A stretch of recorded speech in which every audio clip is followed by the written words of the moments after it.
పరమశివుని యొక్క లీలామూర్తులలో 13వ మూర్తి హరిహరమూర్తి. అంటే ఆయన యొక్క శరీరంలో సగభాగాన్ని శ్రీ మహావిష్ణువు స్వీకరించారు. అలా పరమశివుణ్ణి ప్రసన్నుణ్ణి చేసుకుని ఆయన శరీరంలో సగభాగాన్ని శ్రీ మహావిష్ణువు స్వీకరించినటువంటి మూర్తిని హరిహరమూర్తి అంటారు. నువ్వు ఎటువంటి భక్తితో ఎటువంటి ఉపాసన చేసి శంకరుని యొక్క శరీరంలో అర్ధభాగాన్ని పొందావో ఆ ఉపాయాన్ని నాకు చెప్పవలసినది అని పార్వతీదేవి నారాయణుణ్ణి ప్రార్థన చేస్తే శ్రీమన్నారాయణుడు పార్వతీదేవికి ఉపదేశం చేసినటువంటి స్తోత్రమే శివాష్టోత్తర శతనామ స్తోత్రం. ఈ శివాష్టోత్తర శతనామ స్తోత్రాన్ని ఆధారం చేసుకుని పార్వతీదేవి శంకరుడి యొక్క శరీరంలో అర్ధభాగాన్ని పొందింది. అది 14వ స్వరూపం. దాన్ని అర్ధనారీశ్వర స్వరూపము అని పిలుస్తారు. మనకి కూడా కావలసింది మనుష్య జన్మ యొక్క పరమ ప్రయోజనం భగవంతుడితో ఐక్యమే కనుక శివాష్టోత్తర శతనామ స్తోత్రాన్ని ప్రదోష వేళలో చదవడం మనకి ఇహమునందు సమస్తమైన కోర్కెలని తీరుస్తుంది, పారలౌకిక సుఖమును భగవంతుని యొక్క అనుగ్రహాన్ని మన యందు ప్రసరింపచేస్తుంది. నిన్నటి రోజున శివనామం గురించి మీతో కొంత నేను ప్రస్తావన చేసి ఉన్నాను. శివో మహేశ్వర అని పిలుస్తారు. ఈ మహేశ్వర అనబడేటటువంటి నామం చిత్రమైనటువంటి నామం. మనకి మంత్రపుష్పం చెప్పినప్పుడు ఒక మాట చెప్తుంటాం, ఈశాన సర్వ విద్యానాం ఈశ్వర సర్వభూతానాం బ్రహ్మాధిపతిర్బ్రహ్మణోధిపతిర్బ్రహ్మ శివో మే అస్తు సదాశివోం అని. సర్వమంగళములకు కారణమైనటువంటి వాడు, సర్వ జగన్నియామకుడు, సృష్టి స్థితి లయలు చేసేటటువంటి వాడు, తానొక్కడే అయి ఉండి కానీ సృష్టి చేసినప్పుడు ఒకడిగా, స్థితికారకుడిగా ఉన్నప్పుడు ఒకడిగా, లయకారకుడిగా ఉన్నప్పుడు ఒకడిగా, మూడుగా కనపడుతూ ఆయన యొక్క అనుగ్రహము చేత జ్ఞానము కలిగినప్పుడు అవి మూడు కావు ఒక్కటే అన్న జ్ఞానము ఎవరి నుంచి ప్రసరిస్తుందో ఆయన మహేశ్వరుడు. ఆయనే మూడుగా కనపడేటటువంటి ఒక్కటి. అందుకే పోతన గారు భాగవతంలో ఒక చోట ఒక మాట అంటారు, మూడు మూర్తులకును మూడు రూపములకు మూడు కాలములకు మూలమగుచు భేదమగుచు తుతి కభేదమయ్యొప్పారు బ్రహ్మమనగ నీవే పాలనయన అని పిలుస్తారు. మూడు రూపములకు మనకి సృష్టి స్థితి లయ అని మూడు మాటలు వాడుతుంటాం. సృష్టి అంటే పూర్వం లేనటువంటి దాన్ని మన కంటికి కనపడేటట్టుగా ఒక కొత్త వస్తువు తయారగుట, ఒక కొత్త ప్రాణి ఆవిర్భవించుట, దానికి సృష్టి కార్యము అంటారు. స్థితి అంటే వచ్చినటువంటి పదార్థము కొంతకాలం అలా క్షేమంగా ఉండుట. లయము అంటే ఎక్కడి నుంచి వచ్చిందో అక్కడికి వెళ్ళిపోవుట. అయితే చాలామందికి ఒక తప్పు అభిప్రాయం ఉంటుంది. రుద్రుడు లేదా శివుడు అనేటప్పటికీ ఆయన సంహారకర్త, అనగా చంపేస్తాడు బాబోయ్. శంకరుణ్ణి ప్రార్థన చేస్తే ఆయన లయకారకుడు కదండి, చంపేస్తాడంటారు. కాదు, అన్ని వేళలా లయము అన్న శబ్దానికి అర్థం కేవలం చంపేయడం కాదు. ఆయన చాలా ఉదారుడై ఉంటాడు. మీకు నేను కొన్ని ఉదాహరణలు చూపిస్తాను. మనకి లయమునందు స్వల్పకాలిక లయము అని ఒక మాట ఉంది. స్వల్పకాలిక లయం అంటే ఏమిటో తెలుసా అండి? నేను ఆఫీస్కి వెళ్ళాననుకోండి, నా ప్రయోజనం ఏమిటి? ఆఫీస్కి వెళ్ళడం దేని గురించి అంటే నా ఇంట్లో ఉన్న భార్యాబిడ్డలు క్షేమంగా సంతోషంగా ఆనందంగా ఉండేటట్టుగా వాళ్ళకి కావలసినటువంటి ద్రవ్యమును సంపాదించడానికి ఆఫీస్కి వెడతాను. ఆఫీస్ ఎంత బాగున్నా నేను ఆఫీస్లో ఉండిపోను. ఆఫీస్కి వెళ్ళడం ఎందుకంటే ఇంటికి వచ్చేయడానికి తప్ప. ఆఫీస్కి వెళ్ళి ఆఫీస్లో ఉండిపోవడానికి ఆఫీస్కి ఎవరు వెళ్ళరు, ఇంటికి వచ్చేస్తారు. ఇంటికి వచ్చేస్తే అమ్మయ్యా ప్రాణం హాయిగా ఉందంటారు. మీరు చూడండి, తీర్థయాత్రలకు వెళ్ళిన వాళ్ళు మాట అంటుంటారు, ఓ 10 రోజులో 15 రోజులో యాత్రకు వెళ్ళినప్పుడు బాగుంటుంది. యాత్రకు వెళ్ళి రాగానే మొదట వచ్చే మాట ఏమిటంటే, భార్య భోజనం పెట్టగానే ఇంట్లో చారు అన్నం అయినా ఎంత సుఖంగా ఉందోనే అంటాడు. తన ఇల్లు అనేటప్పటికీ ఒక తృప్తి. అలాగే మీ యొక్క స్వస్వరూపమునందు మీరు నిలబడినప్పుడు సుఖదుఖములనేటటువంటివి లేకుండా పరమ ప్రశాంతమైన స్థితిలో మీరు ఉంటారు. మీ స్థితి అసలు ఏమిటి? ఆనందకరమైనటువంటి స్థితి. మరి దుఃఖం ఎందుకు వస్తుంది? మనస్సు యొక్క సంకల్ప వికల్పముల వలన దుఃఖం వస్తుంది. ఆ మనస్సు సుషుప్తిలో ఆత్మలోకి చేరిపోయింది అనుకోండి, ఏమీ తెలియని స్థితిలో, అది అజ్ఞానం అంటే మనం తెలుసుకోలేం. కానీ మీరు బాగా గాఢ నిద్ర పట్టినప్పుడు ఎలా ఉంది అన్నారనుకోండి, ఎవ్వడూ కూడా ఎంత దుఃఖంగా ఉందోనండి, అంత గాఢ నిద్ర పట్టింది, ఎంత ఏడుపు వచ్చిందో ఆ గాఢ నిద్రలో అన్నవాడు మీకు ప్రపంచంలో ఉండడు. బా ఎంత హాయిగా నిద్ర పట్టిందో అంటాడు. ఏమిటా హాయి? మనస్సు లేకపోవడమే హాయి. మనస్సు ఆత్మలోకి వెళ్ళిపోయింది. అలా వెళ్ళిపోయి ఆత్మగా ఉండిపోతే ఎంత సంతోషమో, ఎంత హాయో, ఎంత ఆనందమో. ఈ బాహ్యమును గురించినటువంటి ఎరుక అంతా ఆగిపోతుంది. ఆగిపోయినప్పుడు గొప్ప ఆనందాన్ని పొందుతాడు. ఇలా ఆనందాన్ని పొందినటువంటి స్వరూపము ఏది ఉన్నదో ఆ ఆనందమే శంకరుడు, ఆ ఆనందమే పరమశివుడు. ఆయన ఈ నిద్ర పోయినప్పుడు దీనిని స్వల్పకాలిక లయము అని పిలుస్తారు. నిద్ర పట్టలేదనుకోండి, అంతకన్నా భయంకరమైన స్థితి ప్రపంచంలో ఇంకోటి ఉండదు, అంతకన్నా దుఃఖం కూడా ఇంకోటి ఉండదు. ఒక్కరోజు రాత్రి 1 గంట వరకు నిద్ర పట్టలేదనుకోండి, పిచ్చెక్కినట్టుంటుంది, ఏం చెయ్యాలో అర్థం కాక. ఏదో అలవాటు ఉన్నవాడైతే పుస్తకం తీసుకాసేపు చదువుకుంటే వేరు మాట అనుకోండి. నిద్ర ఎవరు ఇస్తున్నారు?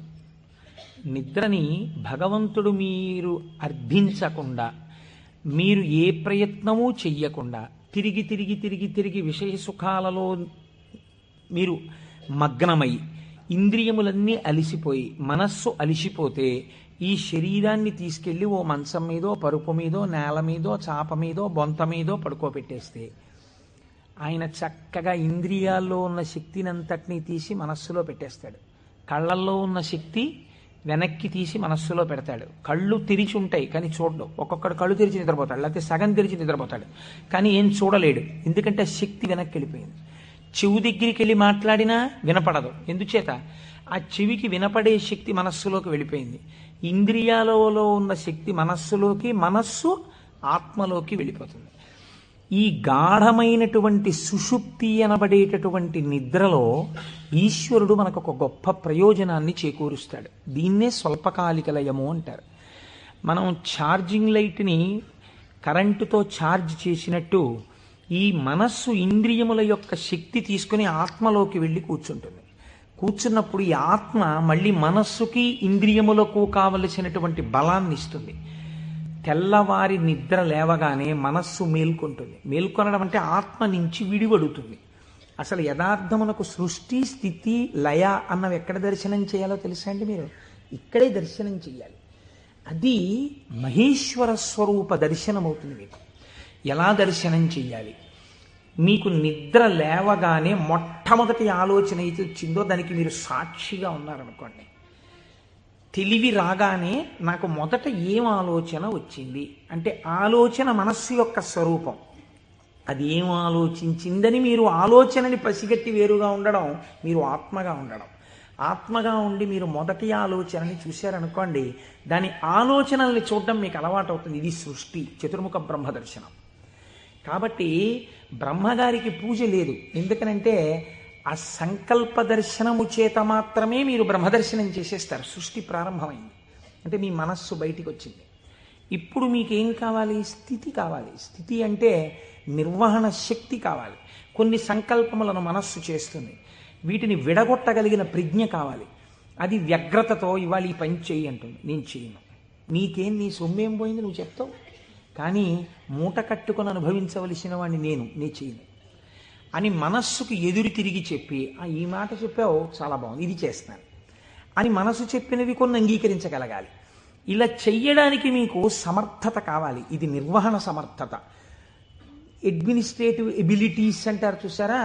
ఒక కుర్చీలో కూర్చుంటే ఆయన ఆఫీసర్ గారు, ఆ కుర్చీకి ఒక శక్తి ఉంటుంది. ఆ శక్తిని పొంది ఉన్నవాడు స్థితికారకుడు. స్త్రీగా చెప్తే నారాయణి అమ్మవారు, పురుషుడిగా చెప్తే శ్రీ మహావిష్ణువు. ఆయన స్థితికారుడు. కాబట్టి మీరు ప్రాతకాలమునందు తప్పకుండా విష్ణునామం చెప్పాలి. మీరు పూజామందిరంలోకి వెళ్ళి కూర్చోగానే విష్ణునామంతో ప్రార్థన ప్రారంభం కావాలి. అందుకే ఓం కేశవాయ స్వాహ, ఓం నారాయణాయ స్వాహ, ఓం మాధవాయ స్వాహ, గోవింద విష్ణు మధుసూదన త్రివిక్రమ వామన శ్రీధర హృషికేశ పద్మనాభ దామోదర సంకర్షణ అని ఒకవేళ మనకి సరిగ్గా చెప్పడం చేత కాదేమోనని ఋషులు నిర్ణయించేశారు. అసలు పూజ ప్రారంభమే ఆచమనంతో, ఆచమనం విష్ణునామాలతో. ఆ విష్ణువు యొక్క శక్తి మీ యందు ప్రసరిస్తే మీకు సాయంకాలం వరకు ఆ ప్రజ్ఞ అలా వెడుతుంది. ఎందుకంటే జాగృతిలో ఉన్నప్పుడే మీరు ఇంద్రియాల్ని మనస్సుని ఈశ్వర స్వాధీనం చెయ్యాలి. దీనికి కావలసిన ప్రజ్ఞ, మీ ఆలోచనల్ని చక్కదిద్దుకోగలిగిన ప్రజ్ఞ మీ యందు ప్రసరిస్తుంది. కాబట్టి విష్ణు పూజతో రోజు ప్రారంభం కావాలి, విష్ణునామంతో ప్రారంభం కావాలి. తరువాత మీరు అభిషేకం చేసుకోవచ్చు, శివార్చన చేయవచ్చు. నేను అలా చెయ్యవద్దని నేను చెప్పట్లేదు. విష్ణునామంతో ప్రారంభించాలి.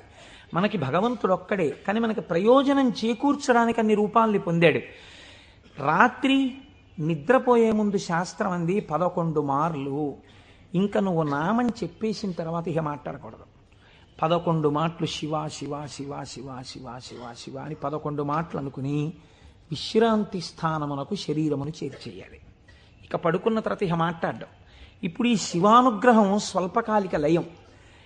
సృష్టిని దర్శనం చేశాడు, స్థితికారకుణ్ణి ప్రార్థన చేశాడు. ఈ రోజు చేసినటువంటి పనులన్నీ మంచి పనులైతే నిద్రలో నీకు సాత్వికమైనటువంటి ఆలోచనలు వస్తాయి.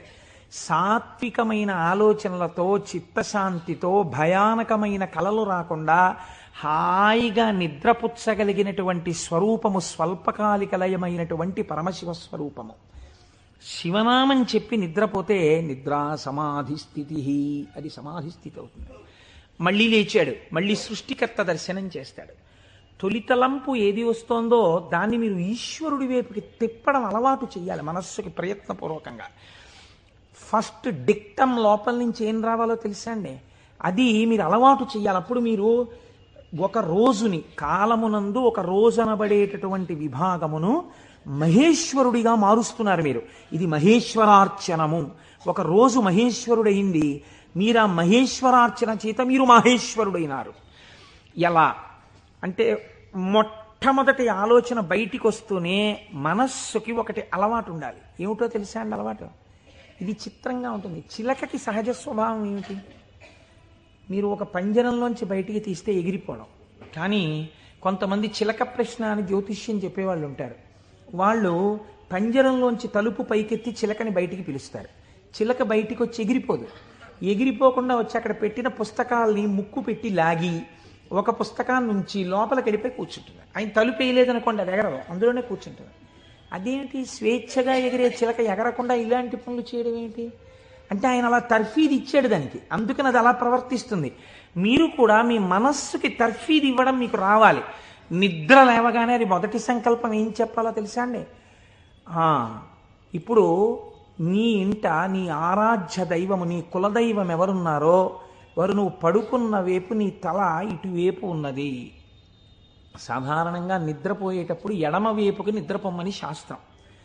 నువ్వు కొంచెం ఓరగిలా పడుకుని కొద్దిగా తల కుడిపక్కకి తిప్పి నీ కన్నులు విప్పితే నీ దృష్టి ప్రసారము తిన్నగా నీ కులదేవతా స్వరూపము మీద పడుచున్నది. అది లక్ష్మీనారాయణులు కానివ్వండి, పార్వతీ పరమేశ్వరులు కానివ్వండి. నేను దాని యందు అభ్యంతర ప్రకటన చెయ్యను, ఉన్నది ఒకటే పరబ్రహ్మం. కనుక ఇది మొదటి ఆలోచన కావాలి. ఇది మనస్సుకి మీరు అలవాటు చేయాలి. అంతేకాని టైం అయిపోతోందని గడియారం వంక చూస్తూ కంగారుగా లేవడం అలవాటు కాకూడదు. మీ తల ఇలా తిప్పి మీ కళ్ళు విప్పితే మీ మొట్టమొదటి దృష్టి ఇలా చెదురుతూ బాగా నిద్రపోయినటువంటి కనులలోంచి జరిగిన మొదటి కిరణ ప్రసారము పరమేశ్వర మూర్తి మీద పడడము చేత పరావర్తనము చెంది ఆ పార్వతీ పరమేశ్వర లేక లక్ష్మీనారాయణ దర్శనము ఇక్కడ జరిగి ఈ కంటితో చూసి లేచిన తర్వాత కాలు పెట్టే ముందు మనస్సు మళ్ళీ సముద్రవసనే దేవి పర్వత స్తనమండలే అని ఒక శ్లోకం చెప్పి కిందకి దిగగానే, గురువుగారు మీరు నాకు ఉపదేశం చేశారు, మీరు చెప్పిన బుద్ధితో ఈనాటి నా రోజు గడుచుగాక అని నేల మీద పడి గురువుగారి పాదాల్ని ఒక్కసారి మనస్సులో ధ్యానం చేసి వారి పాదాలకి శిరస్సు తాటించి పైకి లేవడం. ఇది మీకు అలవాటైందనుకోండి, మీకు తెలియకుండా మీరు మొదటి ఆలోచన రావడానికి సాక్షి. ఇప్పుడు ఈ ఆలోచనని మీరు ఒక దిశానిర్దేశం చేస్తున్నారు. ఇది స్థితికారకత్వం. అసలు నిజంగా ఒడిసి పట్టడం. ఇలా తిప్పడాన్ని యథార్థమునకు ఒక రోజును మహేశ్వరుడిగా మార్చుట కాకుండా ఎక్కడో మహేశ్వరుడు ఉన్నాడు, ఆయన సృష్టికర్త స్థితికర్త ప్రళయకర్త. మీరెప్పటికీ సృష్టికర్త స్థితికర్త ప్రళయకర్త దర్శనం చేస్తారు? లలితా సహస్రనామంలో, లలితా అష్టోత్తరంలో అమ్మవారికి ఒక నామం ఉంది, భావనామాత్ర సంతుష్టాయై నమః. మీ భావన ఎలా ఉందో దాని చేత ఆవిడ సంతుష్టురాలవుతుంది, ఆవిడ ఆనందిస్తుంది. ఇక్కడ మీరు భావన చేస్తుంటే ఈ శక్తి అంతా ఆవిడే, ఇక్కడ ఉన్న శక్తి, ఇక్కడ ఉన్నటువంటి ప్రకృతి వికారమైన శరీరం ఆవిడే. ఇది ఆయన్ని కోరుతోంది. దీన్ని దానితో కలపాలని ఆవిడ తెర పైకెత్తుతుంది. ఇది మాయా అన్న అవనిక ఒక రోజున పైకెత్తేస్తుంది ఆవిడ. అప్పుడు మీరు దాంతో కలుస్తారు. ఇది జీవితంలో అనుసంధాన ప్రక్రియగా వెళ్ళవలసినటువంటి మహేశ్వర స్వరూపం. అంతేకాని మహేశ్వర స్వరూపం అనగా ఏదో దేవతలందరి చేత పూజింపబడువాడు, నేను దాన్ని దోషం అంటలేదు, నేను తప్పంటలేదు. కానీ మీరు అలా అనుసంధానం చేసుకుంటే అది భక్తికి బాగా పనికొస్తుంది. అందులో నేను ఎంత మాత్రము దోషమెంచను. కానీ మీకు ఇది నిత్య జీవితమునందు అలవాటులోకి తెచ్చుకోవలసినటువంటి ప్రక్రియ. మీరు ఇలా దర్శనం చేస్తూ వెళుతున్నారనుకోండి, మీ లయ పరమశివుడు. మీరు ఇప్పటిదాకా ఎవరితో కలిసి ఉన్నారు అని అడిగారనుకోండి, నిద్ర లేవగానే మీరు ధైర్యంగా చెప్పగలగాలి, నేను ఇప్పటి వరకు కైలాసమునందు పార్వతీ పరమేశ్వరులతో కలిసి ఉన్నాను. అది నా నిద్ర. ఎందుచేత? నా నిద్రని నేను అలా స్వీకరించాను పడుకోబోయే ముందు. నేను లేచినప్పుడు నేను చతుర్ముఖ బ్రహ్మ దర్శనము చేత సృష్టికర్త దర్శనమే నా యొక్క మేల్కొనుట. నా పూజామందిర ప్రవేశము స్థితికర్త యొక్క ప్రార్థన. నా నిన్నటి రోజు సృష్టికర్త, స్థితికర్త, ప్రళయకర్తల యొక్క సమాహారము, మహేశ్వర స్వరూపముగా నా చేత ఉపాసన చేయబడిన కాలము. కనుక నేనెవరినయ్యాను? మహేశ్వరోపాసన చేత నేను ఒక మహేశ్వరుడనైనాను. ఇది మీ జీవితమునందు రావలసిన ప్రక్రియ. ఇలా చెయ్యగా చెయ్యగా చెయ్యగా చెయ్యగా భ్రమరకీటక న్యాయంలో ఒకనాడు మీరు ఆ స్వరూపాన్ని పొందుతారు. ఇలా కాకుండా వేరొక రకమైనటువంటి ఆలోచనతో జీవితం వెళ్ళిందనుకోండి, వ్యగ్రతతో, అసలు మీరు ఆత్మలోంచి విడిపడడంలో మీకు కృతజ్ఞతాభావం లేదు. ఆ నిద్ర పట్టింది, లేవడం దేనికోసం? న్యూస్ పేపర్ కోసం. న్యూస్ పేపర్ తీస్తే ఏముంటుంది? న్యూస్ పేపర్కి ఎప్పుడు ఏం కావాలంటే మళ్ళీ రేపు కూడా మీరు 3 రూపాయలు ఇచ్చి కొనుక్కోవడానికి తగినటువంటి ఉద్వేగమును మీ యందు కల్పింపగలిగినటువంటి ప్రధానమైన వార్తని హెడ్లైన్స్గా వెయ్యాలి. అది పేపర్ టెక్నిక్. అంతేగాని మీ మనస్సుకి ఉల్లాసమును కల్పించేటటువంటి ఒక సాత్వికమైన విషయాన్ని తీసుకొచ్చి హెడ్లైన్స్గా వాళ్ళు ఎందుకు వేస్తారు? పేపర్ని కూడా మీరు దోషం పట్టకూడదు. అది వాళ్ళ యొక్క జీవన విధానం, అది పేపర్ యొక్క లక్షణం. అందరూ అలా కోరుకుంటున్నారు. కాబట్టి అందులో ఉద్వేగం ఉండి తీరుతుంది. ఉద్వేగము ఉండి తీరుతున్న విషయాన్ని నువ్వు ముందెళ్ళి పట్టేసుకుని పూజామందిరంలోకి వెళ్ళారనుకోండి, ఇప్పుడు మీ మనస్సు ఏమవుతుందంటే ఈ ఉద్వేగపూరితమైన విషయాన్ని మనస్సు పట్టుకుంది కాబట్టి దాన్ని పట్టుకు తిరుగుతుంటుంది. ఇక్కడ ఓం కేశవాయ స్వాహ, ఓం నారాయణాయ స్వాహ, ఓం మాధవాయ స్వాహ అంటుంటాడు. కానీ చూసా అక్కడ ఎలా అయిందో, ఎలా దెబ్బలాడుతున్నారు, ఏమిటో ఈ లోకం. ఇంకెందుకు పూజ అంటే పట్టుకోకూడని వస్తువును ముందు పట్టుకుని నువ్వు ప్రారంభం చేశావు. మనస్సు చించలమైంది. దానికి సాత్విక భావనతో ప్రారంభం చెయ్యాలి. పరమ సత్వగుణ ప్రధానుడై, స్థితికారకుడై మీ మనస్సుని ఆహ్లాదపూరితముగా ఉంచి ఈశ్వరాభిముఖం చేయగలిగిన శక్తి విష్ణు శక్తి. అందుకని విష్ణునామంతో రోజు ప్రారంభం కావాలి. కనుక ఇది మీరు నిత్య జీవితంలోకి మహేశ్వర స్వరూపాన్ని తెచ్చుకోవలసినటువంటి విధానం. ఇప్పుడు ఈ మహేశ్వరుడు మీరు మామూలుగా వాంగ్మయ రీత్యా చూసినప్పుడు ఈయన నియంత నియంత అన్న మాట నేను తేలికగా ఎందుకు వాడేశానో తెలుసా అండి? అది పౌరాణికమైన భాషలో వాడబడిన మాట కాదు. నువ్విలా ఎందుకు చేశావు అని వేరొకరు అడగలేనివాడు. ఈ ఈశ్వరుడు యొక్క స్థితి ఎలా ఉంటుందంటే, అసలు మీరు అలా అడగడానికి వస్తువును ఆయన మీకు దూరం చెయ్యాలి, మీ చేత ఏడిపించాలి. అది ఆయన తప్ప ఒప్ప? మీరు చేసిన పాపపుణ్యాలను ఆయన లెక్క రాసుకున్నాడు. నాకు వద్దు అంటే, నాకు దుఃఖం వద్దంటే చెయ్యకు పాపం. దుఃఖం వద్దనుకుంటే పాపం చెయ్యకు. ఈశ్వరుడు నీకు పుణ్యమే చేస్తే నీకు సుఖమే ఇవ్వడానికి ఆయన సిద్ధంగా ఉన్నాడు. నువ్వు బురదగుంటలో పడుకుని నాకు పన్నీటి వాసనలు కొట్టాలి నా శరీరం అంటే ఎందుకు కొడుతుంది? ఎలా కొడుతుంది? నువ్వు ఏం చేశావో దాని ఫలితాన్ని నువ్వు పొందుతుంటావు. కాబట్టి ఈశ్వరుడు నీ కంటికి కనపడి ఫలితాన్ని ఇవ్వడు, వెనక నుండి ఫలితాన్ని ఇస్తాడు. ఇదే పోతన గారు అంటారు, స్త్రీ పురుష నపుంసకమూర్తియును కాక తిర్యక అమర నరాది మూర్తియును కాక కర్మ గుణ భేద సరసత్ప్రకాశి కాక వెనుకనన్నియుతానగు విభుతలంతు. ఆ వెనకనున్న పరమాత్మ ఉన్నాడే, నేను ఆయనకి నమస్కరిస్తున్నాను అన్నారు. ఇప్పుడు చూడండి, ఆ మహేశ్వర శబ్దం గురించి అన్నారు, త్వం ఈశ్వరాణం పరమం మహేశ్వరం తం దేవతానాం పరమంచ దైవతం. దేవతలందరూ కూడా ఎవరిని ప్రార్థన చేసి నమస్కరిస్తారో, సర్వ జగత్తుని ఎవడు నియమించి పోషించి రక్షించుతున్నాడో, ఎవడు దీనిని నిలబెడుతున్నాడో, ఎవడు తనలోకి తీసేసుకుంటున్నాడో వాడే మహేశ్వరుడు, వాడు సర్వజగన్నియామకుడు, వాడు పరబ్రహ్మమై ఉన్నాడు. ఇటువంటి పరబ్రహ్మము నీకెక్కడ దర్శనమవుతుంది అని అడిగారు. చూడవచ్చా, నాకు ఎప్పుడైనా ఇలాంటి వాడిని ఒకసారి చూడాలనిపించింది అంటే శాస్త్రం అంది, మహేశ్వర దర్శనము చెయ్యడానికి మహేశ్వర దర్శనము చెయ్యాలన్న తాపత్రయము నీకు కలగాలి అంది. ఇదొక చిత్రమైన మాట అండి. మీరు కొంచెం జాగ్రత్తగా ఆలోచించండి. ఒక మహాపురుషుడు ఒక ఆయన ఉన్నాడు ఈ లోకంలో, కృష్ణావధానుల గారని ఒక ఆయన ఉన్నారు. ఆయన ఒక మహాపురుషుడు, వేదం చదువుకోవడం కాదు, చదువుకున్న వేదాన్ని నిరంతరము అనుష్ఠానములోకి తెచ్చుకున్నవారు, అంతటి మహాపురుషుడు ఆయన. అలాగా అండి, అంటే ఏం చేస్తుంటారండి అంటే, 4 ఆవుల మధ్యలో తుఫాన్ వచ్చి పాక కొట్టుకుపోతే 10,000 రూపాయలు పట్టుకొచ్చి ఎవరో ఇస్తే శివాలయం కట్టడానికి విరాళం ఇచ్చేసి, శివుడికి ముందు గుడి కట్టండి తర్వాత నేను ఉంటాను లేండని ఆవుల మధ్యలో కాపరం చేసి బతికినవాడు, అంతటి మహానుభావుడు.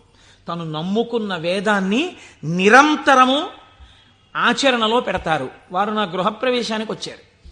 వస్తే ఆ రోజు నేను కొంచెం ఈ సంభారాలన్నీ పూర్తి చేసుకుని వేద పఠనం ఏర్పాటు చేసి నేను ఇంట్లోకి వెళ్ళేటప్పటికీ కించిత్ అసుర సంధ్య వేళయింది. నేను వెళ్ళేటప్పటికి వారు వెళ్ళిపోతున్నారు. అరేరే ఇదేమిటి వెళ్ళిపోతున్నారు కృష్ణావధానుల గారు, అలా వెళ్ళిపోరే, ఈ కోటేశ్వరరావు మనం వచ్చేటప్పటికి లేడు, స్వాగతం చెప్పలేడని కోపగించుకుని వెళ్ళిపోయే మనిషి కారేవారు, ఎందుకు వెళ్ళిపోతున్నారు? ఓహో అసుర సంధ్య వేళ, సంధ్యావందనానికి వెళుతూ ఉండాలి అనుకున్నాను. ఎవరినో పిలిచి కృష్ణావధానుల గారు ఎక్కడికి వెళుతున్నారండి, వెంకటేశ్వర స్వామి గుళ్ళో కూర్చుని సంధ్యావందనం చేసుకోవడానికి వెళుతున్నారు.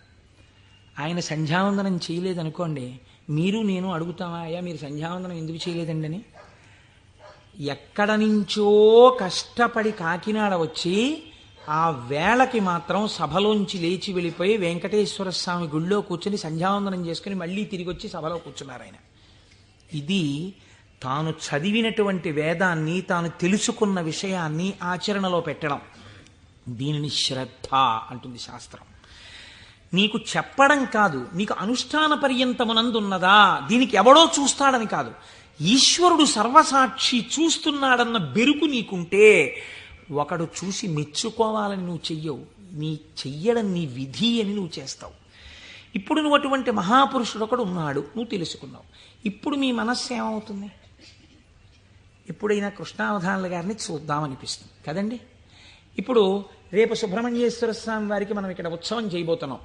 ఆ సుబ్రహ్మణ్యేశ్వర స్వామి వారికి ఉత్సవం చేసిన రోజున కారు దిగి నడవలేక శిష్యులు పట్టుకుంటే కృష్ణావధానులు గారు వచ్చి ఇక్కడ కుర్చీలో కూర్చున్నారనుకోండి, మీ ప్రయత్నం లేకుండా, వారు కోటీశ్వరుడని కాదు, వారు పెద్ద ఆఫీసర్ అని కాదు, మోకాళ్ల మీదకి పంచె కట్టుకుని లాల్చీ కూడా వేసుకోకుండా ఓ ఉత్తరీయం కప్పుకుని గుండు చేయించుకుని పిలక పెట్టుకుని 3 విభూతి రేఖలు పెట్టుకుని బొట్టు పెట్టుకుని సరిగ్గా కనపడక కళ్ళు చిప్పిలించి చూస్తున్న కృష్ణావధానులు గారు అడుగు తీసి అడుగేస్తుంటే మీ అందరి చేతులు ఇలా అంటాయి. ఎందుకంటాయి? ఆయన ఒక మహాత్ముడన్న ఎరుక మీకు కలిగింది. ఈ ఎరుక లేకుండా మీరు దర్శనాన్ని వాంఛిస్తారా? మీరు ఒకసారి ఈ శివమహాపురాణాన్ని వినడం అంటే ఒక కథ కింద వినే ప్రయత్నం మీరు చేయకండి. అది మీ జీవితాన్ని అభ్యున్నతి మార్గంలోకి తీసుకెళ్ళదు. దాన్ని మీ నిత్య జీవితంలో మీకు ఎలా ఉపయోగపడుతుందో మీరు ఆలోచించండి. పరమాచార్య స్వామి ఎక్కడ మాట్లాడినా, ఎప్పుడు మాట్లాడినా అలాగే మాట్లాడేవారు. ఎప్పటి కథల కిందో వారు మాట్లాడేవారు కాదు, ఇప్పుడు నీకు ఎలా పనికి వస్తుందో వారు మాట్లాడేవారు. అది ఒక సద్గురువుకు ఉండవలసిన లక్షణం. అందుకే నడిచే దేవుడు అయ్యారు మహానుభావుడు. కాబట్టి చూడండి, ఇప్పుడు మీకు కృష్ణావధానులు గారు అంటే తెలిసింది, వారిని చూడాలి అనిపిస్తుంది. ఉదాహరణకి వారు రాలేదనుకోండి సుబ్రహ్మణ్యోత్సవానికి, ఎందుచేతంటే వారి శరీరం చాలా డస్సిపోయింది, పెద్దవారు అయిపోయారు. కానీ మీరేమంటారు? కృష్ణావధానులు గారు ఎక్కడ ఉంటారంటే ఒకసారి వెళ్ళి మేము దర్శనం చేసుకొస్తామంటారు. అమ్మ ఈ టైంలో వెళ్ళండి, ఈ టైం కాకుండా వెళ్ళకండి, వారికి ఇబ్బంది, పెద్దవారు అయిపోయారు, ఈ సమయంలో వెళ్ళండి దర్శనం ఇస్తారు. మీరేం చేస్తారు? ఇంత డబ్బు పాడు చేస్తున్నాం, పోతే పోయింది, కారు ఎక్కివో 500 పెట్టుకుని వెళ్ళొద్దాం అని ఒక ఆదివారం నాడు పొద్దున అలా కృష్ణావధానుల గారి దగ్గరికి వెళ్ళి వచ్చిన వాళ్ళు ఎంతమందో నాకు తెలుసు. కారు వేసుకుని వెళ్ళి ఓ అరడజన అరటిపళ్ళు ఏవో ఇచ్చి ఒక్కసారి ఆయన్ని చూడగానే, ఇప్పుడు మీకు ఆయన గురించి ఆయన ఏం చెప్పుకోరుగా, కానీ మీరు ఆయన్ని చూస్తుంటే, ఆయన కూర్చుంటే, మీరు ఎక్కడి నుంచి వచ్చారమ్మా అని అడుగుతుంటే, ఆయన ఏదో 4 శ్లోకాలు చెప్తుంటే, ఆ గొంతు తడబడిపోతుంటే, పెద్దవారైపోయి వారు మాట్లాడుతుంటే మీ మనసు ఆర్ద్రమైపోతుంది. మీకు తెలియకుండా మీ కన్నుల వెంట నీళ్లు కారుతాయి. అబ్బా, ఏం మహాపురుషుడు, ఏం మహాపురుషుడని పటికి బెల్లం తినేసిన నోరు తీపిగా ఉన్నట్టు మళ్ళీ కారెక్కి వచ్చేస్తారు ఇంటికి. ఎందుకు వెళ్ళారు ఆ ఊరు 500 కారు చేయించుకుని? మీకు తెలిసింది కాబట్టి కృష్ణావధానుల గారంటే, కాబట్టి కదా మీరు దర్శనం చేశారు. మహేశ్వరుడు అంటే సృష్టికర్త, స్థితికర్త, ప్రళయకర్త అని నేను ఒక మాట చెప్పాను అనుకోండి, అది మీకు ఏం ఉపయోగపడుతుందని నేను ఒక ప్రశ్న వేస్తున్నాను, మీరు ఆలోచించండి. నేను ఈ మాట అన్నాను, అనుసంధానం మీరు కాలగతంలో ఒక రోజులోకి తెచ్చుకోండి, మీకు మహేశ్వర దర్శనం కలుగుతోంది అన్నాను. అది మీకు ఉపయుక్తం. మీరు చూడండి, నేనంటాను మహేశ్వరుడెవరో చూడాలన్న ఉత్సాహం కృష్ణావధానులు గారు ఎవరో తెలుసుకుంటే కలిగినట్టు, ఈశ్వరుణ్ణి చూడాలన్న ఉత్సాహం మీకు ఇక్కడ కలగాలంటే మీరు ఏం చేస్తే కలగదండి. నేను ఒక్క ఉదాహరణ చెప్తాను. నేను పూజ చేసుకోవడానికి కూర్చున్నాను అనుకోండి, ఓ బంతి పువ్వు చేత్తో పట్టుకున్నాను అనుకోండి. బంతి పువ్వు అన్న మాట ఎందుకు వాడానంటే చాలా తేలిగ్గా దొరికే పువ్వు, ₹1 ఇస్తే ఇన్ని పూలు ఇస్తారు. ఓ బంతి పువ్వు ఇలా పట్టుకున్నాను అనుకోండి, మీరు ఎప్పుడైనా చూడండి పువ్వు పైన వాసన వస్తుంది, బంతి పువ్వు యొక్క కాడ తుంపండిలాగా మంచి సువాసన వస్తుంది, కాడ తుంపితే సువాసన వస్తుంది. ఈశ్వర, ఏమి అమరిక, ఒక గొట్టం మీద ఇదే రంగు రేకులు ఇలా ఇలా ఇలా ఇలా ఇలా ఇంత మొగ్గని అందులో ఇన్ని దాచి అలా విచ్చుకునేటట్టు చేసి ఇంత అమరికగా ఇలా ఉండి వాటి మీద మళ్ళీ ఓ వరస, వాటి మీద ఓ వరస, వాటి మీద ఓ వరస, మధ్యలో ఓ 5, ఇంత అందంగా తయారు చేసిన శిల్పి ఎవడు? ఎక్కడున్నాడు ఈ శిల్పి? ఈ పువ్వు నేను పూజామందిరంలో భగవంతుడి పాదముల దగ్గర వేసి రేపిలా తీస్తే కాడ పట్టుకుంటే ముందు రోజు పైకి లేచిన పువ్వు ఇవాళ కాడ పట్టుకుంటే ఇలా ఒరిగిపోయింది. ఈశ్వరుడి పాదాల మీద ఒరిగిపోవడం ఓ రోజంతా ఉండి నేర్చేసుకుని ఒరిగిపోతుంది. ఇప్పుడు అంత గుబాళింపు లేదు, అంత వాసన లేదు, ఆ రేకులన్నీ ఇలా ఒరిగిపోతున్నాయి. ఇంకొంచెం ముట్టుకుంటే దుర్గంధం వచ్చి చెమాయింపు వచ్చింది. ఎవరసలు దీన్ని ఇలా ఆ బంతి మొక్కలోంచి దీన్ని తెచ్చినవాడు, ఇంత విచ్చుకునేట్టు చేసినవాడు, ఇది ఇలా ఒడిలిపోయేట్టు చేసినవాడు ఎక్కడున్నాడు అని మీకు అనుమానం వచ్చింది అనుకోండి, అప్పుడు మీ పూజ ఆర్తితో ఉంటుంది. వాడే అటువంటి వాడై ఉన్నాడు, వాడు ఈ జగత్తునంతటినీ ఇలాగే సృష్టించి నిర్వహించి లయింపచేస్తున్నాడు, వాడే నా ఆరాధ్య దైవం అడిగో పూజామందిరంలో అని మీరు ఓం నిధనపతయే నమః అని పువ్వేయండి, రమించిపోయింది మీ హృదయం. ఇది మహేశ్వర దర్శనము. కాబట్టి ఇప్పుడు ఈ ఉత్సుకత, చూడాలి చూడాలి చూడాలి ఈశ్వరుణ్ణి అన్న తాపత్రయం మీరు సృష్టి స్థితి లయానుసంధానము నిరంతర ప్రక్రియగా చెయ్యడంలో ఉంటుంది. ఈ చెయ్యడంగా ఉంటే ఈశ్వరుడు ఎవడు? ఇప్పుడు మీరు తెలుసుకున్నారనుకోండి మహేశ్వరుడు ఏం చేస్తుంటాడో, ఇది తెలుసుకోవడం వల్ల మీకు ఆనందం కలుగుతుంది. ఇప్పుడు ఆయన సర్వజ్ఞత, తృప్తి, అనాదిబోధ, స్వతంత్రత, నిత్యమలుప్త శక్తి, అనంత శక్తిశ్చ విభోర్విధిజ్ఞా షడాహురంగాని మహేశ్వరస్య అంది శాస్త్రం. ఆయన సర్వజ్ఞత. నేను ఇక్కడ కూర్చుని ఉన్నాను అనుకోండి, నేను ఈ సభలో జరుగుతున్న విషయాన్ని పసిగట్టగలను. అసలు అది కూడా ఒక్కొక్కసారి జరగదు. ఎందుచేత అంటే నేను ఒక్కొక్కసారి అడిగినటువంటి ప్రశ్న కొంతమందికి ఈయన నిజంగానే అడుగుతున్నాడా అనిపించవచ్చు. ఎందుచేత అంటే మీరు నిన్నను కోటేశ్వరారు నిన్న ఉపన్యాసానికి వచ్చాను, నిన్న మీరు వచ్చారా అంటే అదేమిటి మీ ఎదురుగుండానే కదండి కూర్చున్నాం అంటారు. నాకు స్ఫురణలోకి వెళ్ళదు. ఎందుకు వెళ్ళదు అంటే నేను ఒక విషయాన్ని ప్రతిపాదన చేస్తున్నప్పుడు నా మనస్సు అసలు ఆ విషయం మీద రమిస్తే కదా అది వాక్కులుగా బయటికి వచ్చేది. నా మనసే రమించలేదనుకోండి, నా మనస్సు లోపల దర్శనం చేయట్లేదనుకోండి, మీకు వాక్కులుగా ఎలా వస్తుంది నా నోటి నుంచి? నా మనస్సు అక్కడ ఉండిపోయినప్పుడు నా కన్నులు ఇలా తిరిగినా ఏవో కళ్ళంలోంచి మనసులో కెడతాయి, కానీ ఇవన్నింటినీ మనసు పట్టుకుంటోందని మీరు అనుకుంటున్నారా? పట్టుకోవట్లేదు. ఎందుకనంటే ఆ మనసు వేరొక వస్తువును పట్టుకుని ఉంది. దానికోసం ఉపన్యాసం చెప్పడం, ఇంకో ప్రయోజనం కోసం కాదు. ఇలా కూర్చుంటే కాసేపు పట్టుకుంటుంది ఆ వస్తువునని. కాబట్టి ఇప్పుడు అది పట్టుకుని ఉంది, కాబట్టి ఇది పట్టుకోదు, ఇది వదిలిపెట్టేసింది. కాబట్టి కన్ను చూసినా మనస్సు పట్టుకోకుండా వదిలిపెడుతోంది. అలా మీకు నా యొక్క సర్వజ్ఞత యందు ఒక పరిధి ఉంది. నేను ఇక్కడే ఉన్నా నాకు కొన్ని తెలియవు. ఈశ్వరుడు అలా కాదు. మహేశ్వరుడంటే సమస్త ప్రాణుల యొక్క హృదయగతమైన అభిప్రాయములను కూడా తెలుసుకోగలడు. మీరు బాగా గుర్తుపెట్టుకోండి. మీరు చేస్తున్న పూజని చూసి నేను పూజ చేసుకుంటున్నాను అనుకోండి, ఉదాహరణ, వేరొకరి మీద ఎందుకు పెట్టాలి?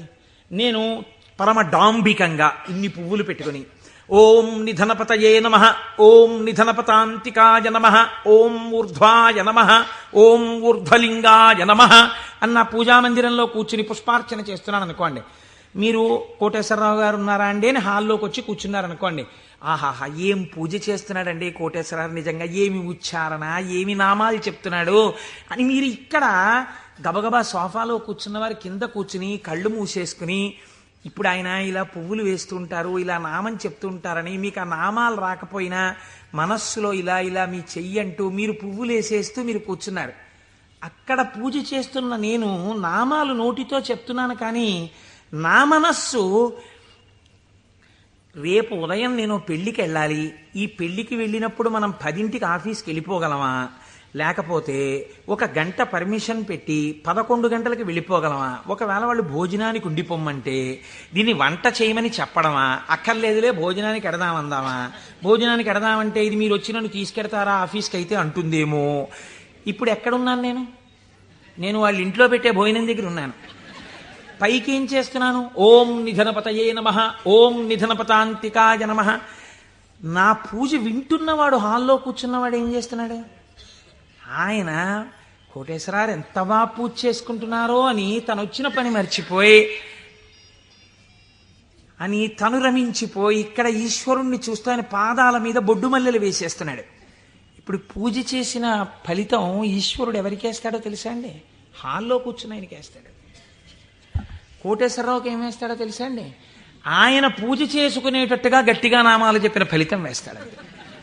చూసారా? ఇది సర్వజ్ఞత. ఇది మీకు దొరకదు. మీరేమంటారు? నేను బయటకు వస్తే కోటేశ్వరరావు పూజ చేసుకున్నారంటారు. హృదయగతమైన అభిప్రాయమును పట్టగలిగిన వాడు. అందుకే శివానందలహరిలో శంకరాచార్యుల వారు మాట అన్నారు, వటుర్వా గేహీవా ఇతిరపి జటీవా తదితరో నరోవా యక్కశ్చిద్భవతు భవకింతేన భవతి యదీయం హృత్పద్మం యది భవతధీనం పశుపతేహే తదీయస్త్వం శంభో భవసి భవభారంచ వహసి. నువ్వు వటువా మాకు చెప్పకు. నేను ఉపనయనం చేసుకున్న వటువునండి, ఏం కావాలి మాకైతే? నువ్వు సంధ్యావందనం చేస్తావా, గాయత్రి చేస్తావా చెప్పు. గేహీవా, నేను గృహస్థాశ్రమంలో ఉన్నాను, అయితే ఎవరికి గొప్ప? గేహీవా యతిరపి జటీవా తదితరో, అబ్బో మిగిలిన ఆశ్రమాలు ఏవైతే కానివ్వండి, మాకేమిటి గొప్ప? ఇవి కాదు. నీ మనస్సుని ఈశ్వరుడి పాదముల మీద పెట్టడం నీకొచ్చా? నీకొస్తే చెప్పు. ఈశ్వరుడు నీ వెంట పరిగెడుతున్నాడు. నీ మనస్సు అక్కడ పెట్టడానికి నువ్వు చేస్తున్నటువంటి పరిశ్రమకు పూజ అని పేరు. నీకు అది అలవాటు అవ్వడానికి పూజ చేస్తున్నావు. నువ్వు అది అలవాటైపోతే ఎక్కడున్నా పూజ చేయగలవు. అంటే దాని అర్థం పూజ మానేయమని కాదు. కాబట్టి హృదయగతాభిప్రాయమును పట్టగలిగినటువంటి వాడు. ఇది సర్వజ్ఞత, స్వతంత్రత. ఇవి రెండు ముడిపడి ఉంటాయి ఈశ్వరుడితోటి. అన్నీ చూస్తుంటాడు. ఏకకాలమునందు సమస్త చరాచర జగత్తులో ఉన్నటువంటి ప్రాణుల యొక్క హృదయాంతర్గత భావములను తాను చూస్తాడు. చూసి ఆ భావముల యొక్క పరిపుష్టి చేత మోక్షాన్ని కూడా అనుగ్రహించేస్తాడు. మీకు పైకి దొరకదు. మీకు ఒక్క నాటికి పైకి చూస్తే దొరకదు. నేను మీకు దీనికి ఒక ఉదాహరణ చెప్తాను. మనం ఇవి వినటం చేతనే పరమశివుడు ప్రసన్నుడవుతాడు. పెరియ పురాణం అని మనకి నాయనార్ల చరిత్ర చెప్తుంది. అందులో శాక్య నాయనార్ అని ఒక నాయనార్. ఆయనకి గొప్ప శివభక్తి తత్పరుడు. కానీ ఆయన ఉన్నటువంటి రోజులు ఎటువంటివంటే శివుడి గురించి మాట్లాడడం కానీ, శివ అన్న నామం చెప్పడం కానీ, శివార్చన చెయ్యడం కానీ కుదరనటువంటి భయంకరమైన పరిస్థితులలో ఆనాటి రోజులున్నాయి. లోపల పరమభక్తి, శివారాధన చెయ్యాలని. కాంచీపురంలో ఉండేవాడు మహానుభావుడు. శివలింగాన్ని ఒక దాన్ని తీసుకొచ్చి రోడ్డు మీద పెట్టారు ఆ రోజుల్లో. ఈయన కోరిక ఏమిటంటే మనసులో ఒక్కసారి ఆ శివలింగం దగ్గరికి వెళ్ళి ఇన్ని పువ్వులు పట్టుకొని కాస్త 2 నామాలు చెప్ప శివలింగం మీద పూలెయ్యాలని. ఆ రోజుల్లో పరిస్థితి ఏమిటంటే శివలింగం మీద పూలు ఎవడైనా వేశాడో, శివుడికి నమస్కరించాడో ప్రళయమే. కాబట్టి ఇప్పుడు ఎలా శివ పూజ చేయడం?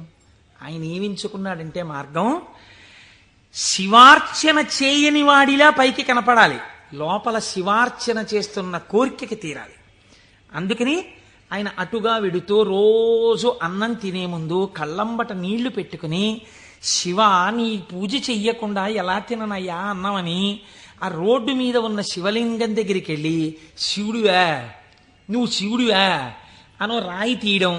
ఇంత పెద్ద చామంతి పువ్వు నా చేత్తో పట్టుకున్నాను అనుకుని శివట నిలబడేసేవాడు. లోపల చామంతి పువ్వు వేశాను, శివుడివా అని మళ్ళీ ఇలా తీయడం, శివ అని మళ్ళీ ఇలా ఓ రాయేయడం. ఇంత బొడ్డు మల్లె వేశాను. పరమశివుడి పాదాల మీద ఏం పడ్డాయో తెలుసా అండి? చామంతి పూలు, మల్లెపూలు పడ్డాయి. చూసే వాళ్ళందరూ ఏమనుకున్నారో తెలుసా అండి? వీడురా అసలు నిజంగా మన మాట వింటున్నవాడు, చూసావా శివలింగం మీద రాళ్ళు వేస్తున్నాడు వీడు, వీడిని మనం చాలా గౌరవంగా చూడాలనుకున్నాం. లోకానికి అర్థం అవుతుందా, శివుడికి అర్థం అవుతుందా? శివుడికి అర్థం అవుతుంది. ఇది శాక్యనాయనార్ జీవితం, ఇంతే ఆయన పూజ. ఇది ఆర్తిలోంచి వచ్చిన పూజ. ఒకరోజు ఆయన అన్నం తినడానికి కూర్చున్నాడు, భార్య వడ్డించింది. వడ్డిస్తే అన్నం తినబోయాడు. శర్వహ అనో నామం జ్ఞాపకానికి వచ్చింది. ఈ అన్నం నాకు పెట్టినవాడు శంకరుడు, లోపలికెడితే జీర్ణం చేస్తున్నవాడు శంకరుడు, అగ్నిని ఆదేశించి అన్నాన్ని ఉడికేటట్టుగా నా ఇంట పాచకుణ్ణి చేసినవాడు శంకరుడు, నీటిగా ఈ అన్నం ఉడికేటట్టు కలిసినవాడు శంకరుడు. నేను శంకరుణ్ణి, నేను పశువు తిన్నట్టు ఈ అన్నం తినడానికి వచ్చాను. ఇవాళ శివలింగం మీద 4 పువ్వులు వేయడం మర్చిపోయానని అన్నపు పళ్ళెం దగ్గర లేచి భార్యకి చెప్పకుండా పరుగున శివలింగం దగ్గరికి వెళ్ళాడు. పూజ చేయకూడదు, పరిస్థితులు ఎలా ఉన్నాయి? నిలబడి 4 రాళ్ళు తీసి శివుడివా అని మళ్ళీ వేశాడు. వేస్తూ ఇంతకన్నా చెయ్యలేకపోతున్నానయా అని కన్నుల నీరు కార్చాడు. వెంటనే ఈశ్వరుడు ఆయనకి నటరాజమూర్తిగా సాక్షాత్కరించి తనలోకి కలిపేసుకున్నాడు. ఇప్పుడు మీరు చెప్పండి, శాక్యనాయనార్ జీవితంతో మీకేమర్థం అవుతోంది? మహేశ్వరుడన్న శబ్దం చేత మీ సంకల్పములను, మీ హృదయ శుద్ధిని, మీ చిత్తశుద్ధిని చూడగలిగినవాడు. ఇది ఆయన స్వతంత్రత. ఇప్పుడు మీరు బాహ్యంలో ఆయన లోపల చేసింది మీకు తెలియదు. అంటే శంకరుడి మీద రాళ్లు వేసినటువంటి వాడికి మోక్షం ఇచ్చినవాడు శంకరుడు అని మీరు సిద్ధాంతం చేశారనుకోండి, మీరు నేను అలా వేస్తే ప్రమాదాలు వస్తాయి. కాబట్టి లోపల ఏ భావనతో ఒక్క రాయి వేసినా దాన్ని భావనకి అనుగుణంగా తీసుకుని ఉద్ధరించి, చాలు పొంగిపోయాను రా నీ భక్తికని అన్నం విడిచిపెట్టి 4 రాళ్లతో పూజ చేసిన వాడికి మోక్షం ఇచ్చినవాడు. ఇలా చేస్తే మోక్షం ఇవ్వాలని ఏమైనా రూలుందా? అలా నియమాలు ఏమి ఉండవు. ఈశ్వరుడి స్వతంత్రత, ఆయన ఇయ్యగలడు. ఇది మహేశ్వర శబ్దము చేత ప్రతిపాదింపబడుతుంది. ఇది ఆయన శక్తికి లోపం ఉండదు. ఆయన ఇది చేశాడు కాబట్టి ఇంక ఇది చెయ్యలేడని మీరు చెప్పలేరు. ఆయన శక్తి క్షీణించిపోయిందండి, ఆయన అలిసిపోయాడండి, అలా ఏం ఉండదు. నిరంతర ఉత్సాహముతో ఉంటాడు. ఎప్పుడూ ఆయన శక్తి క్షీణించడం అన్నది ఉండదు. అటువంటి వాడెవడో సర్వజ్ఞత, తృప్తి అన్న మాట ఎప్పుడు వస్తుందండి? మీరు చూడండి, ఒక ఆయనకి పెద్ద బంగళా ఉంది, కానీ ఆయన ఎప్పుడు ఎక్కడ కూర్చుని ఉంటారంటే ఆ ఇంటి పెరట్లో ఓ చక్కటి పూలతోట ఉంది, అందులో ఆయన ఒక ఈజీ చైర్ వేసుకుని అందులో కూర్చుని ఉంటారు. ఎక్కువ మా దొరగారు ఎక్కువగా వేప చెట్టు కింద కూర్చుని ఉండేవారు. వేప చెట్టు కింద కూర్చుని దొరగారు ఉన్నారు కాబట్టి దొరగారు ఇంట్లో ఉండడానికి అవకాశం. ఐశ్వర్యవంతులు శిష్యులున్నారు. ఏమిటి ప్రారంధం? ఇన్ని కన్నాలతో ఉన్నటువంటి తువ్వాలతో ఎలా తుడుచుకుంటున్నారు? మీకు ఒక మంచి తువ్వాలే కొనివ్వలేమా అన్నారంటే ఆయన అన్నారు, ఎవరు చెప్పారు మీకు నా తువ్వాలు కన్నాలతో ఉందని? సహస్రాక్షుడే నా తువ్వాలు, ఇంద్రుణ్ణి తువ్వాలుగా తుడుచుకుంటున్నాను, అందుకే చూడండి దానికి 1000 కళ్ళుంటాయి అన్నారు. ఇది తృప్తి. తనకిది లేదన్న భావన ఉండదు. అంతా నాదే, నాది కాంతి ఏమిటన్న భావనతో బతుకుతారు పెద్దలు. కాబట్టి అటువంటి తృప్తి మహేశ్వరుడి సొత్తు. కాబట్టి ఇటువంటి స్వతంత్రత, ఇటువంటి శక్తి కలిగిన వాడు ఏదైనా చేయగలడు. ఇక్కడ మనకి ఒక అనుమానం వస్తుంది, ఏమన్నా అంతా బాగుంది కానీ మనందరికీ ఎందుకండి అలా కనపడదు? మరి మనందరికీ కూడా అలా తెలిసిపోయి హాయిగా భావన లోపల నాటుకుపోయింది అనుకోండి, ఇంకా మనందరం మీరు చెప్పేది ఏముంది, రేపు పొద్దున్న నుంచి మీరు కింద కూర్చోండి మేము అందరం చెప్తాం ఆ పతంజలి చెప్పినట్టు 1000 నాలుకలతోటి అంటే మరి ఎందుకు నిలబడదు?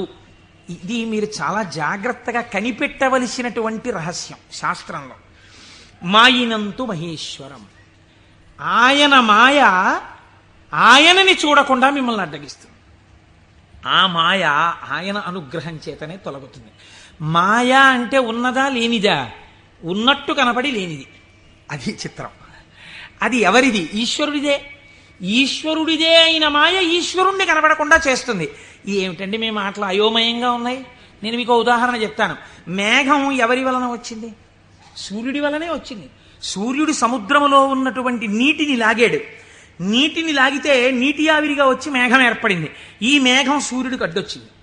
ఇప్పుడు సూర్యుడు కనపడ్డా? కనపడ్డ మేఘం అడ్డొచ్చేసింది. సూర్యుడి చేత తపింపబడిన సముద్ర జలములు ఆవిరిగా పీల్చబడితే మేఘమై సూర్యుడినే అడ్డినట్టు ఈశ్వరుడు యొక్క శక్తియే మాయగా పరిణమించి ఈశ్వరుడు కనబడకుండా చేస్తుంది. ఈ మాయ తొలగడం ఎవరి వల్ల తొలగుతుందో తెలుసా అండి?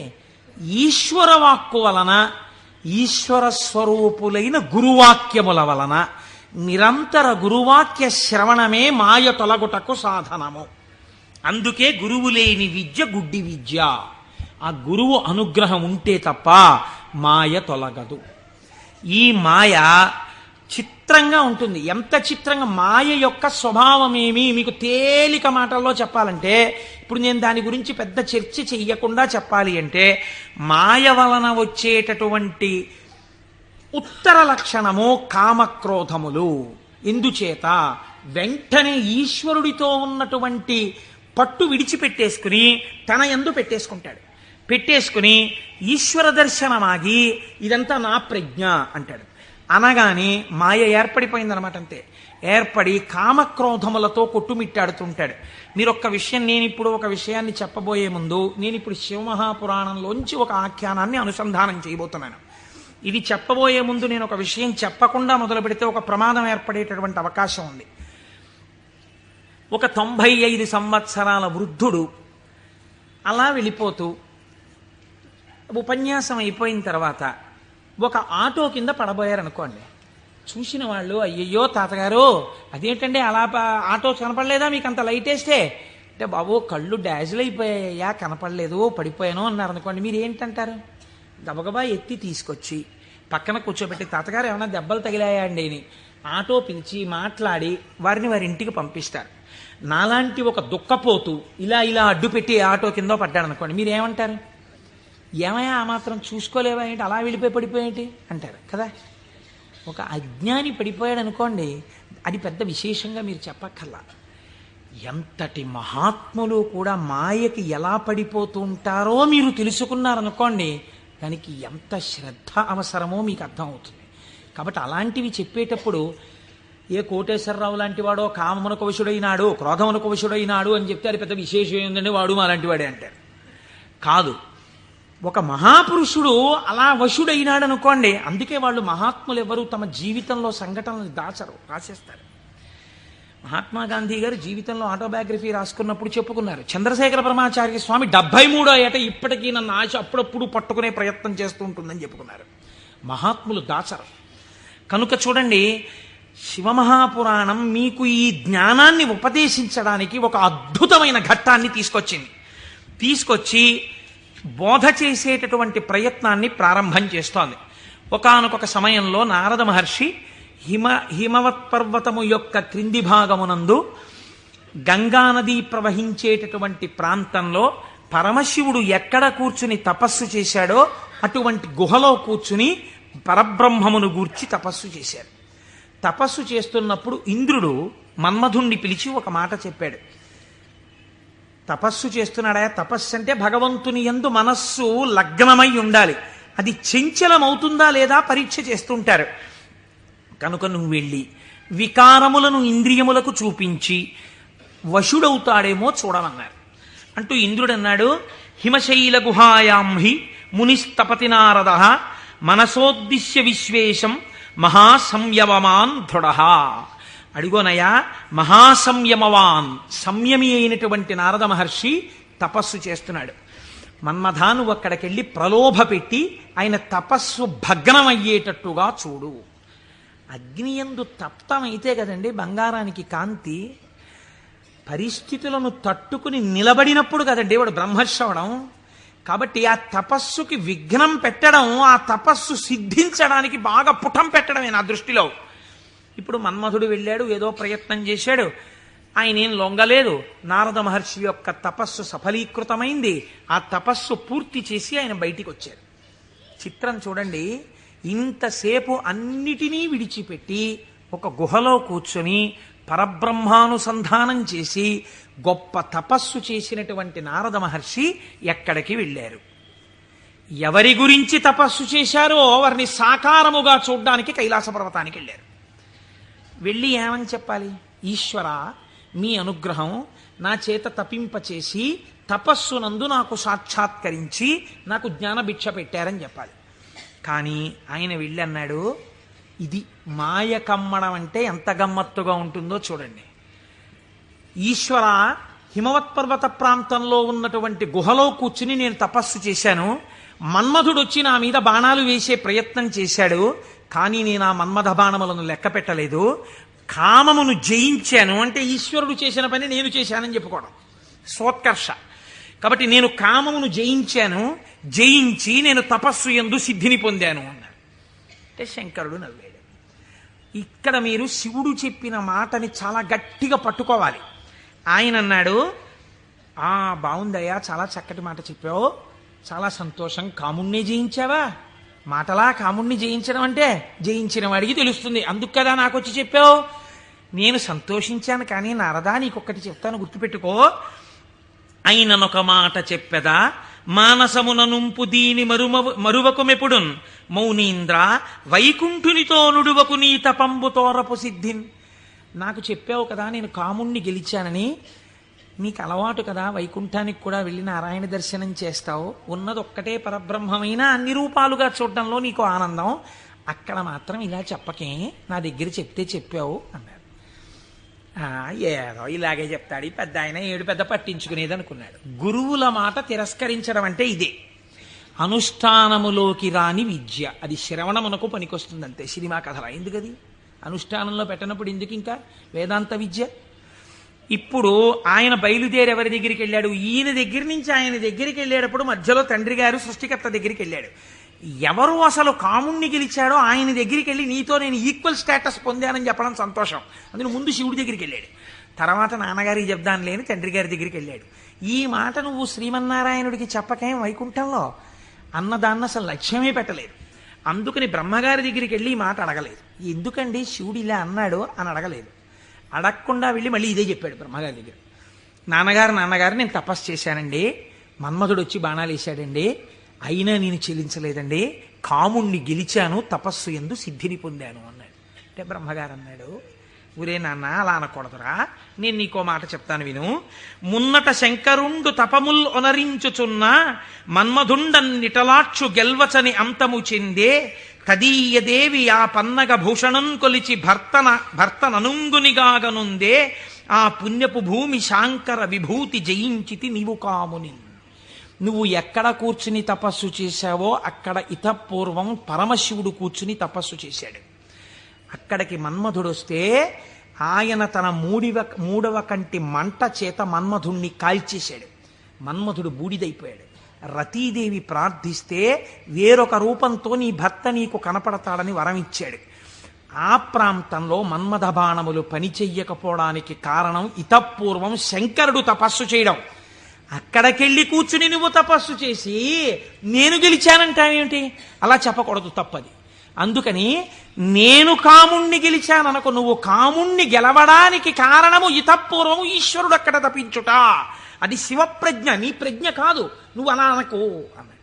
అంటే మనం ఏదైనా సాధిస్తే ఇది ఈశ్వరానుగ్రహము చేత సాధింపబడినది అనాలి. అంతేకాని నారదుడు తప్పు చేశాడని మనం ఇంటికి వెళ్ళిపోతే ఇంకెందుకు? ఆయనకి తీర్పు చెప్పడానికి మనం అక్కర్లేదు. మనం కూడా ఏదైనా సాధించినప్పుడు ఇది ఈశ్వరానుగ్రహముతో సాధింపబడినది అన్నమాట మాత్రమే వాడాలి తప్ప మన యందు నిక్షేపించుకోకూడదండి.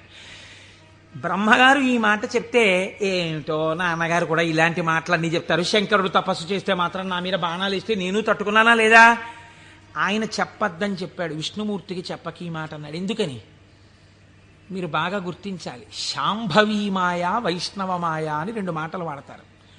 పరమశివుడి భార్యగా శాంభవి ఏ మాయ స్వరూపంలో ఉంటుందో అదే వైష్ణవ మాయగా ఉంటుంది పురుష స్వరూపంతో ఉంటే. నువ్వు ఈ మాటలు చెప్తే నీకు బాగా అనుభవంలోకి వచ్చేటట్టు ఒకసారి దింపి పైకెత్తుతాడు, బాగా అనుభవంలోకి వస్తుంది, కొత్త కథ వస్తుంది. ఎందుకు వచ్చింది అక్కడ చెప్పకని చెప్పాడు ఆయన. పెద్ద బుద్ధితో చెప్పాడు, వినాలి కదా ఆయన.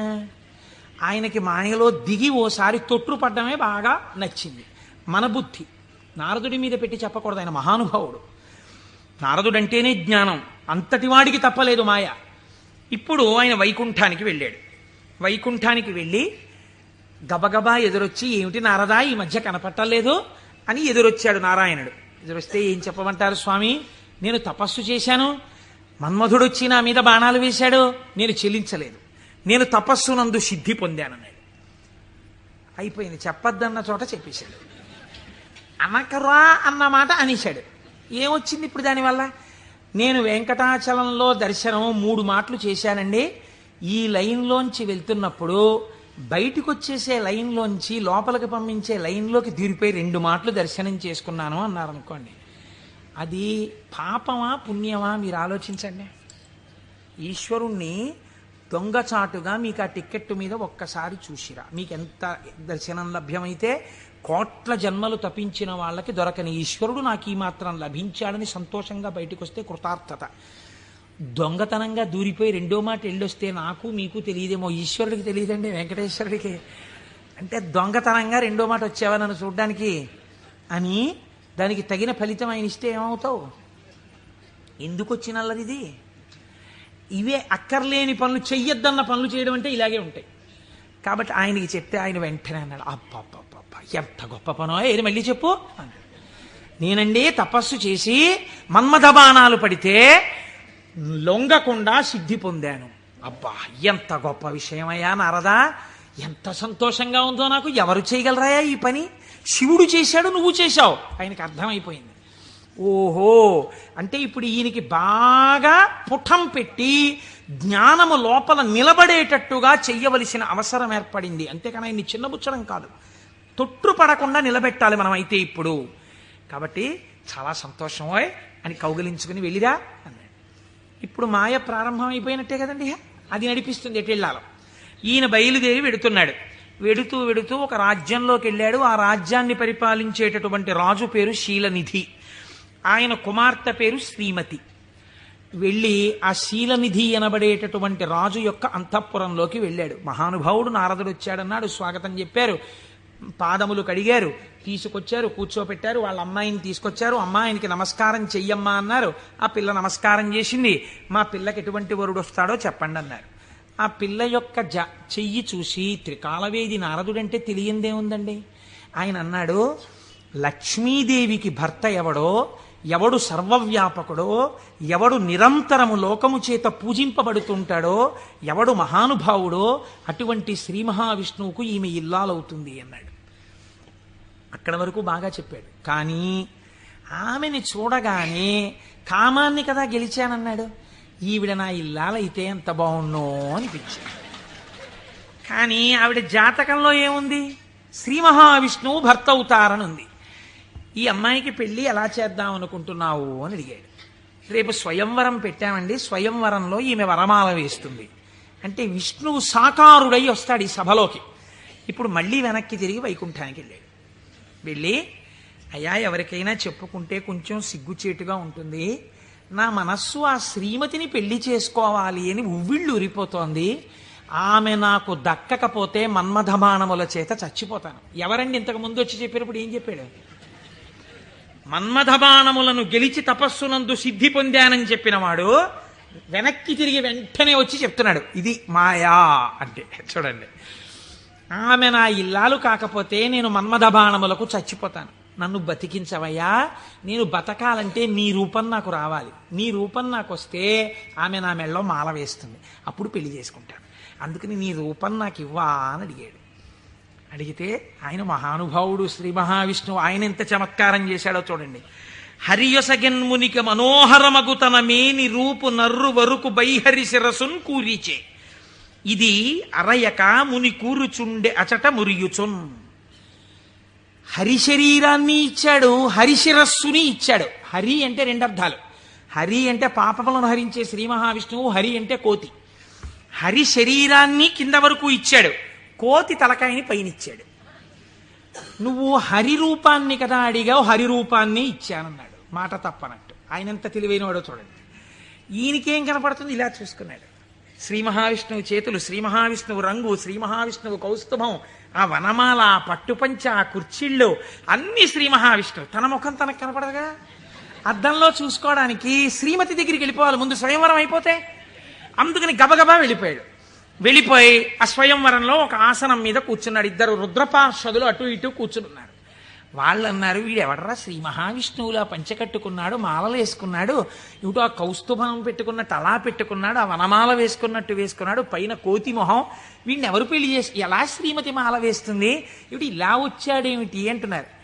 ఆయనకి ఎంతసేపు యావని వినిపిస్తోందంటే నా మెళ్ళో మాల వేసేస్తుందని కుళ్ళిపోయి వీళ్ళు ఇలా అనుకుంటున్నాడు. ఆ శ్రీమతి దండ పట్టుకుని దగ్గరికి వచ్చింది. తీరా దండ పట్టుకుని దగ్గరికి వచ్చేటప్పటికి కాళిదాస మహాకవి వర్ణిస్తారులేండి. ఆ ఇందుమతీదేవి దండ పట్టుకుని ఎవరి దగ్గరికి వెడితే వాళ్ళకి పగటిపూటలా అనిపించింది. ఎందుకంటే ఆవిడ యొక్క వెలుతురులో వాళ్ళు ప్రకాశించారు. ఆ తర్వాత కొంచెం ముందుకెళ్ళేటప్పటికి ఆవిడ వెళ్ళిపోయింది, వీళ్ళు చీకట్లో ఉండిపోయేవారు. నాకు కొన్ని ఆశ్చర్యంగా ఉంటాయి. నేను ఇంట్లోకి వెళ్ళేటప్పటికి కరెంటు పై చీకటిగా ఉంది. మా అమ్మాయి ఒక ఛార్జింగ్ లైట్ పట్టుకుని వచ్చి ఆ వెలుతురులో, నాన్నగారండి మిమ్మల్ని నేను వెలుతురులోకి తీసుకొస్తున్నాను అంది. చాలా గొప్ప మాట అమ్మా అన్నాను. అంటే ద్వంద్వార్థములతో మాట్లాడింది. చాలా సంతోషం తల్లి, పోన్లే నా కూతురి చేత నేను వెలుగులోకి వచ్చినా చాలా గొప్పవాడినే కదా. అందుచేత ఆయన అలా ఆ శ్రీమతి దగ్గరికి వచ్చింది. దగ్గరకు వస్తే నాకే మాల వేస్తుంది అని సంతోషపడిపోయాడు ఆయన. ఆ పాపం నా శిరస్సు అందదేమో అని కొంచెం వంచాడు. ఆవిడ ఇలా చూసి భృకుటి ముకులించి, ఏమిటి కోతి శిరస్సు ఏమిటి, రూపం ఏమిటి అనుకుని వెళ్ళిపోయాడు. ఈలోగా రావలసిన శ్రీహరి రాజకుమారుడి వేషంలో వచ్చాడు. ఆవిడ గుర్తుపట్టింది, మాల తీసుకెళ్లి శ్రీమన్నారాయణుడి మెడలో వేసేసింది. ఈవిడ్ని తీసుకుని ఆయన చక్కబోయాడు వైకుంఠానికి. ఈయనకి ఎక్కడ లేని బాధ కలిగింది. ఈలోగా పక్కనున్న రుద్రపార్షదులు ఇద్దరు అన్నారు, ఏమయ్యా నీకు ముందే చెప్పాం, కోతి మొహం వేసుకుని సభలోకి వచ్చావేమిటయ్యా అని, నిన్నెవరు పెళ్లి చేసుకుంటారనుకున్నావయ్యా అన్నారు. అనేటప్పటికీ వాళ్ళిద్దరికీ కూడా మీరు రాక్షసయోనుల యందు జన్మించెదరుగాక అని చెప్పించాడు. తప్పెవరిది? ఒప్పు చెప్పిన వాళ్ళెవరు? ఒప్పు చెప్పిన వాడికి తపఫలితంతో శాపం ఇచ్చాడు. మాయా ప్రభావము కామక్రోధముల యందు ఎలా తిప్పుతుందో చూడండి. శపిస్తే వాళ్ళెటువంటి స్థితిలో ఉన్నారు? ఇదంతా శివేచ్ఛ అని వాళ్ళు నమ్మారు. ఇది పరమభక్తి. వాళ్ళకి ఆ కష్టమే వచ్చినా ఇది కూడా ఈశ్వర శాసనమే అనుకున్నారు. వాళ్ళుట వారులు జ్ఞానధనము చేకూరిన వారౌటమదిని కుందకయే శివేచ్ఛారీతి నడచునని అన్నారదునిన్ దూరరైరి నడచి రెచటికో. వాళ్ళు ఇదేమిటయా మమ్మల్ని ఇలా శపించావు, నువ్వు కోతి మొహం పెట్టుకుని వచ్చి అని చెప్పి తిరిగి శపించకుండా ఇది కూడా శివేచ్ఛే అని వాళ్ళు వెళ్ళిపోయారు. వాళ్ళు మహాజ్ఞానులు. ఇప్పుడు ఈయన గబగబా మళ్ళీ వైకుంఠానికి వెళ్ళాడు. వైకుంఠానికి వెళ్ళి ఎంత పనిచేశావయా శ్రీమన్నారాయణ, నీ రూపం నాకు ఇమ్మని అడిగాను, హరి రూపం ఇమ్మని అడిగితే హరి రూపం హరి శిరస్సు కోతి శిరస్సు పెట్టావు. దానివల్ల శ్రీమతిని నువ్వు పెళ్లి చేసుకున్నావు, నాకు కాకుండా చేశావు. నన్ను ఎంత అవమానాలు పాలు చేశావు. ఇది రేపు పొద్దున శివపురాణంలోకి ఎక్కేస్తుంది. ఓ చేతకానికి కోటేశ్వరరావు చెప్పడం మొదలెట్టేస్తాడు. నా బతుకు బజార్లో పెట్టేశావు నిన్ను వచ్చి అడిగినందుకు. ఎంత రహస్యంగా అడిగాను, దానికి ఎంత కథ సృష్టించావు. చూడు నా కడుపు ఎంత మండిపోతుందో. మరియున్ వానర ముఖమును సరియని నాకిచ్చినట్టి చందమునకు వానరులే శరణం బౌదురు నరుడవు నీ వగుచు వగగ నంగల అవని. నీవు ఒకానొక నాడు నరుడవై పుట్టి అందచందాలు కలిగిన భార్య దూరమైపోతే అరణ్యంలో పడి ఏడిస్తే ఈ కోతి ముఖం ఉన్న వాళ్లే వచ్చి సహాయం చేసి నీ భార్యతో నిన్ను కలుపుతారు, నిన్ను శపిస్తున్నానన్నాడు. మహానుభావుడు కనుక శ్రీమన్నారాయణుడు దాన్ని కూడా లోకానికి ధర్మ మార్గం నేర్పడానికి రామావతారమునందు సీతావియోగంగా తీసుకున్నారు. ఇప్పుడు ఈ శాపవచనాన్ని కూడా విడిచిపెట్టేశాడు. ఇద్దరిని శపించేశాడు, భగవంతుణ్ణే శపించాడు, రుద్రపార్షదుల్ని శపించాడు, కామమునకు వశుడయ్యాడు. ఇప్పుడు స్వస్థత కలిగింది. ఏమిటి నేను పొందింది అనుకున్నాడు. చిచ్చి చిచ్చి, ఎక్కడి నా జన్మ, ఎక్కడి తపస్సు, ఎక్కడి మహతి. ఆనాడు శంకరుడు చెప్పాడు, నేను గెలిచానని అనద్దు, ప్రత్యేకించి వైకుంఠంలో ఈ మాట చెప్పకు సుమా అని చెప్పాడు ఆయన. అక్కడే చెప్పాను. కాబట్టి శివవాక్కు గురువాక్కు, ఏది అనకురా, ఏదైనా ఈశ్వరుడు ఇచ్చాడను నీకు ఇబ్బంది ఉండదు. అంటే వీడు ఏదైనా సాధించేటప్పటికి నాదంటాడు, ఏదైనా పోయేటప్పటికి దిక్కుమాల దేవుడు ఏం చేశాడు నాకంటాడు. రెండూ పాపకర్మలే. కాబట్టి ఇప్పుడు ఆ మాయ తొలగింది. ఇప్పుడు శ్రీమన్నారాయణుడిని చూసి అన్నాడు, ఎట్లు మహాత్మా, నిన్ను శపించిన దోషము నాకు బాయు, నీ వెట్లు భరించి యొందగల వీచెడు తాపసి ఏవయైన ఈ తిట్లు సహింపరానివిక, తీండ్రపుటల్కను ముక్క ముక్క యౌనట్లుగా నన్ను చెండదగు, అండజకేతన చక్రధారచేన్. యుక్తాయుక్త విచక్షణ మరిచి నేను మాట్లాడినటువంటి మాటలకి నా యొక్క నాలుకని ముక్కలు ముక్కలుగా కత్తిరించెయ్యాలి. ఎంత మాత్రము ఇంకా జాగు చెయ్యకుండా, మహానుభావ, అండచకేతన అంటే గుడ్డులోంచి పైకొచ్చినటువంటి గరుత్మంతుడు నీ యొక్క ధ్వజమునకు చిహ్నముగా కలిగినటువంటి వాడా, మహానుభావ, నీ చక్రధారల చేత నా నాలుకని ముక్కలు ముక్కలుగా కత్తిరించేవయా, అప్పుడు కాని నేను చేసిన పాపం పోదని కన్నీటి ధారలతో ఆయన పాదాల్ని అభిషేకించి ఆయన కాళ్ళ మీద పడ్డాడు. నారదుడు కాబట్టి అంత తొందరగా మళ్ళీ స్వస్థితిని పొందగలిగాడు. మనం కొన్ని కోట్ల జన్మలు తిరుగుతుంటాం. మీరు చూడండి, రామాయణంలో సీతావియోగానికి కారణమైంది ఒక రజకుడి మాట. అదే రజకుడు మళ్ళీ ద్వాపర యుగంలో రజకుడిగా వచ్చాడు. కృష్ణ భగవానుడు వెళ్ళి 4 చీరలు ఇవ్వయా, పంచెలు ఇవ్వయా, కట్టుకుంటానన్నాడు. ఎట్టట్రా మనుజేంద్ర చెలమలు మీ కియ్యంబాడియే మిరలుం కట్టంబోలుదురే, పయోఘృతదది క్షీరంబులన్ మెక్కి ఇట్లాడంజనుగాక, గొల్లలకు మీకి భంగి నోరాడిడిన్ కట్టా ప్రణంబులు కొలుపోయదుసు మీ కంసోద్ధతిన్ బాలక. ఆయన 4 పంచెలు ఇవ్వరా అంటే వీడు ఇన్ని మాటలు మాట్లాడాడు. ఎట్టెట్రా, ఏంట్రా, నీకు రాజుగారి బట్టలు కావలసి వచ్చాయా? బాగా నందవ్రజంలో పాలు వెన్న తిని ఒళ్ళు కొవ్విందా? నీకు రాజు పంచెలు కావాలా? పంచె కట్టుకోవడం కాదురా, ఈ మాట తెలిస్తే కంసప్రభువుకి ఏమవుతావు తెలుసా, ముక్కలైపోతావు అన్నాడు. అంటే కృష్ణ భగవానుడు అన్నాడు, అన్నయ్య, ఇంకొక అవకాశం ఇచ్చి చూశా, సరేనని ఒక పంచె ఇస్తే చేసిన పాపం తీసేద్దామని చూశా. యుగం మారిపోయినా వీడి బుద్ధి మారలా. ఈ తల ఇక మామూలుగా పనికిరాదు, నీ గుద్దొక్కటి గుద్ది 1000 వ్రక్కలు చేయన్నాయా శిరస్సునన్నాడు. ఒక్క గుద్దు గుద్ది 1000 ముక్కలు చేశారు. నోటి మాట సంస్కారంగా ఉండాలి. మాట సంస్కారంగా ఉండడం మొదట నేర్చుకుంటే చాలా తప్పులు దిద్దబడిపోతాయి. అందుకే శివుడు చెప్పింది ఈ మాట వైకుంఠంలో చెప్పకు. నీవు ఏది చేసినా ఈశ్వర ప్రజ్ఞకి ముడిపెట్టు. నీ కొడుక్కో ర్యాంక్ వచ్చింది, ఇది ఈశ్వరానుగ్రహం అండి. మా అబ్బాయికో ర్యాంక్ వచ్చింది. నువ్వు మంచి పంచ కట్టుకున్నావు, ఈశ్వరానుగ్రహం అండి. ఓ పంచ కట్టుకున్నాను. నువ్వు ఒక ఉపన్యాసం చెప్పగలిగావు, అది పరమేశ్వరానుగ్రహం అండి. నా చేత ఒక ఉపన్యాసం చెప్పించాడు, ఈశ్వరానుగ్రహం అండి. నేను శివమహాపురాణం వినగలిగాను అను. నేనన్న మాట అన్నావా, ఇబ్బందిలోకి వెళ్ళిపోతావు. ఇది అనకు. మొదట దిద్దుకోవలసినది వాక్కు దిద్దుకో. రజోగుణ తమోగుణ భూయిష్టమైన వాక్కులు మాట్లాడకు, అవి నీ సంస్కారం అయిపోతాయి. ఈ సంస్కారము నిన్ను జన్మ జన్మాంతరములు తిప్పుతుంది. నారదుడు కాబట్టి మహానుభావుడు గంటలో సర్దుకున్నాడు. మనం ఎంతటి వాళ్ళం, మాయ ఎంత గొప్పదో చూడండి. ఇది మహేశ్వర శక్తి. ఈ మాయ ఎలా తొలగుతుంది అంటే దీనికి ఒక్కటే లక్షణం, ఆ మాయయే అమ్మవారి స్వరూపం. మీరు గట్టిగా ఆవిడ పాదాలు పట్టుకున్నారనుకోండి, పట్టుకుంటే ఆవిడే మిమ్మల్ని దగ్గరికి తీసుకుని, అందుకే చేతిలో పాశం పట్టుకుని ఉంటుంది. ఈశ్వర భక్తిని మీకిచ్చి మీ చేత ఈశ్వర సేవ చేయించి ఈశ్వరుడిలో మిమ్మల్ని ఆవిడే కలుపుతుంది. ఆవిడే ఆ పనినంతటినీ తీసుకుంటుంది.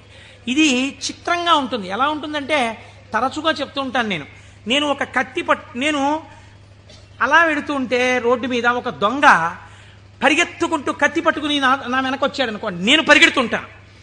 దొంగ కత్తి పట్టుకుని నా వెంట పరిగెడుతుంటాడు. నేను ముందు పరిగెడతాను, నా వెనక దొంగ పరిగెడుతుంటాడు. పరిగెడుతుండగా దొంగ రాయి తన్నుకుని పడిపోయి కత్తి అంత దూరంలో పడిపోయింది అనుకోండి. ఇప్పుడు నేను నిజానికి దొంగని ఏం చేయగలిగిన ధైర్యం నాకేం లేదు, కానీ కత్తి తీసుకుని ఇలా నిలబడ్డాను నేను. దొంగ పరిగెడుతున్నాడు. ఇప్పుడు ఎందుకు పరిగెడుతున్నాడు? దొంగ చేతి కత్తి నా చేతిలోకి వచ్చింది.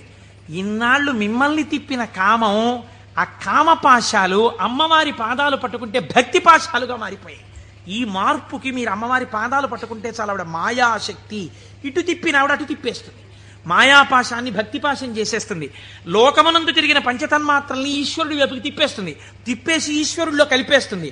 కాబట్టి ఇప్పుడు మీరు మాయా అన్న అవనికని పైకెత్తి శివుడితో కలుపుతుంది. ఇది మహేశ్వరుణ్ణి చేరుకోవడానికి మార్గం. ఆ మార్గమునకు మొట్టమొదటి పొరపాటు వాక్కునందు కలుగుతుంటుంది. ఈ వాక్కునందు అలా చెయ్యకో, ఈశ్వర ప్రజ్ఞని గుర్తెరుగు, ఈశ్వరానుగ్రహాన్ని గుర్తెరుగు. ఇది మనకి బోధ చెయ్యడం ఈ మహేశ్వరనామమును, మహేశ్వరనామాన్ని అడ్డుపెట్టి మనకి నేర్పింది. ఇదే పరమశివుణ్ణి పక్కనే ఒక చిత్రమైన నామంతో పిలుస్తారు, శంభు అని పిలుస్తారు. శంభు అంటే ఏమిటో తెలుసా అండి? శం అంటే నిరతిశయమైనటువంటి సుఖము లేదా సుఖము, భావయతి కల్పించువాడు. మీరు చూడండి, ఒక వస్తువు ఉంటుంది, ఆ వస్తువు యొక్క సుఖానుభూతిని మీరు ఎప్పుడు పొందుతారు?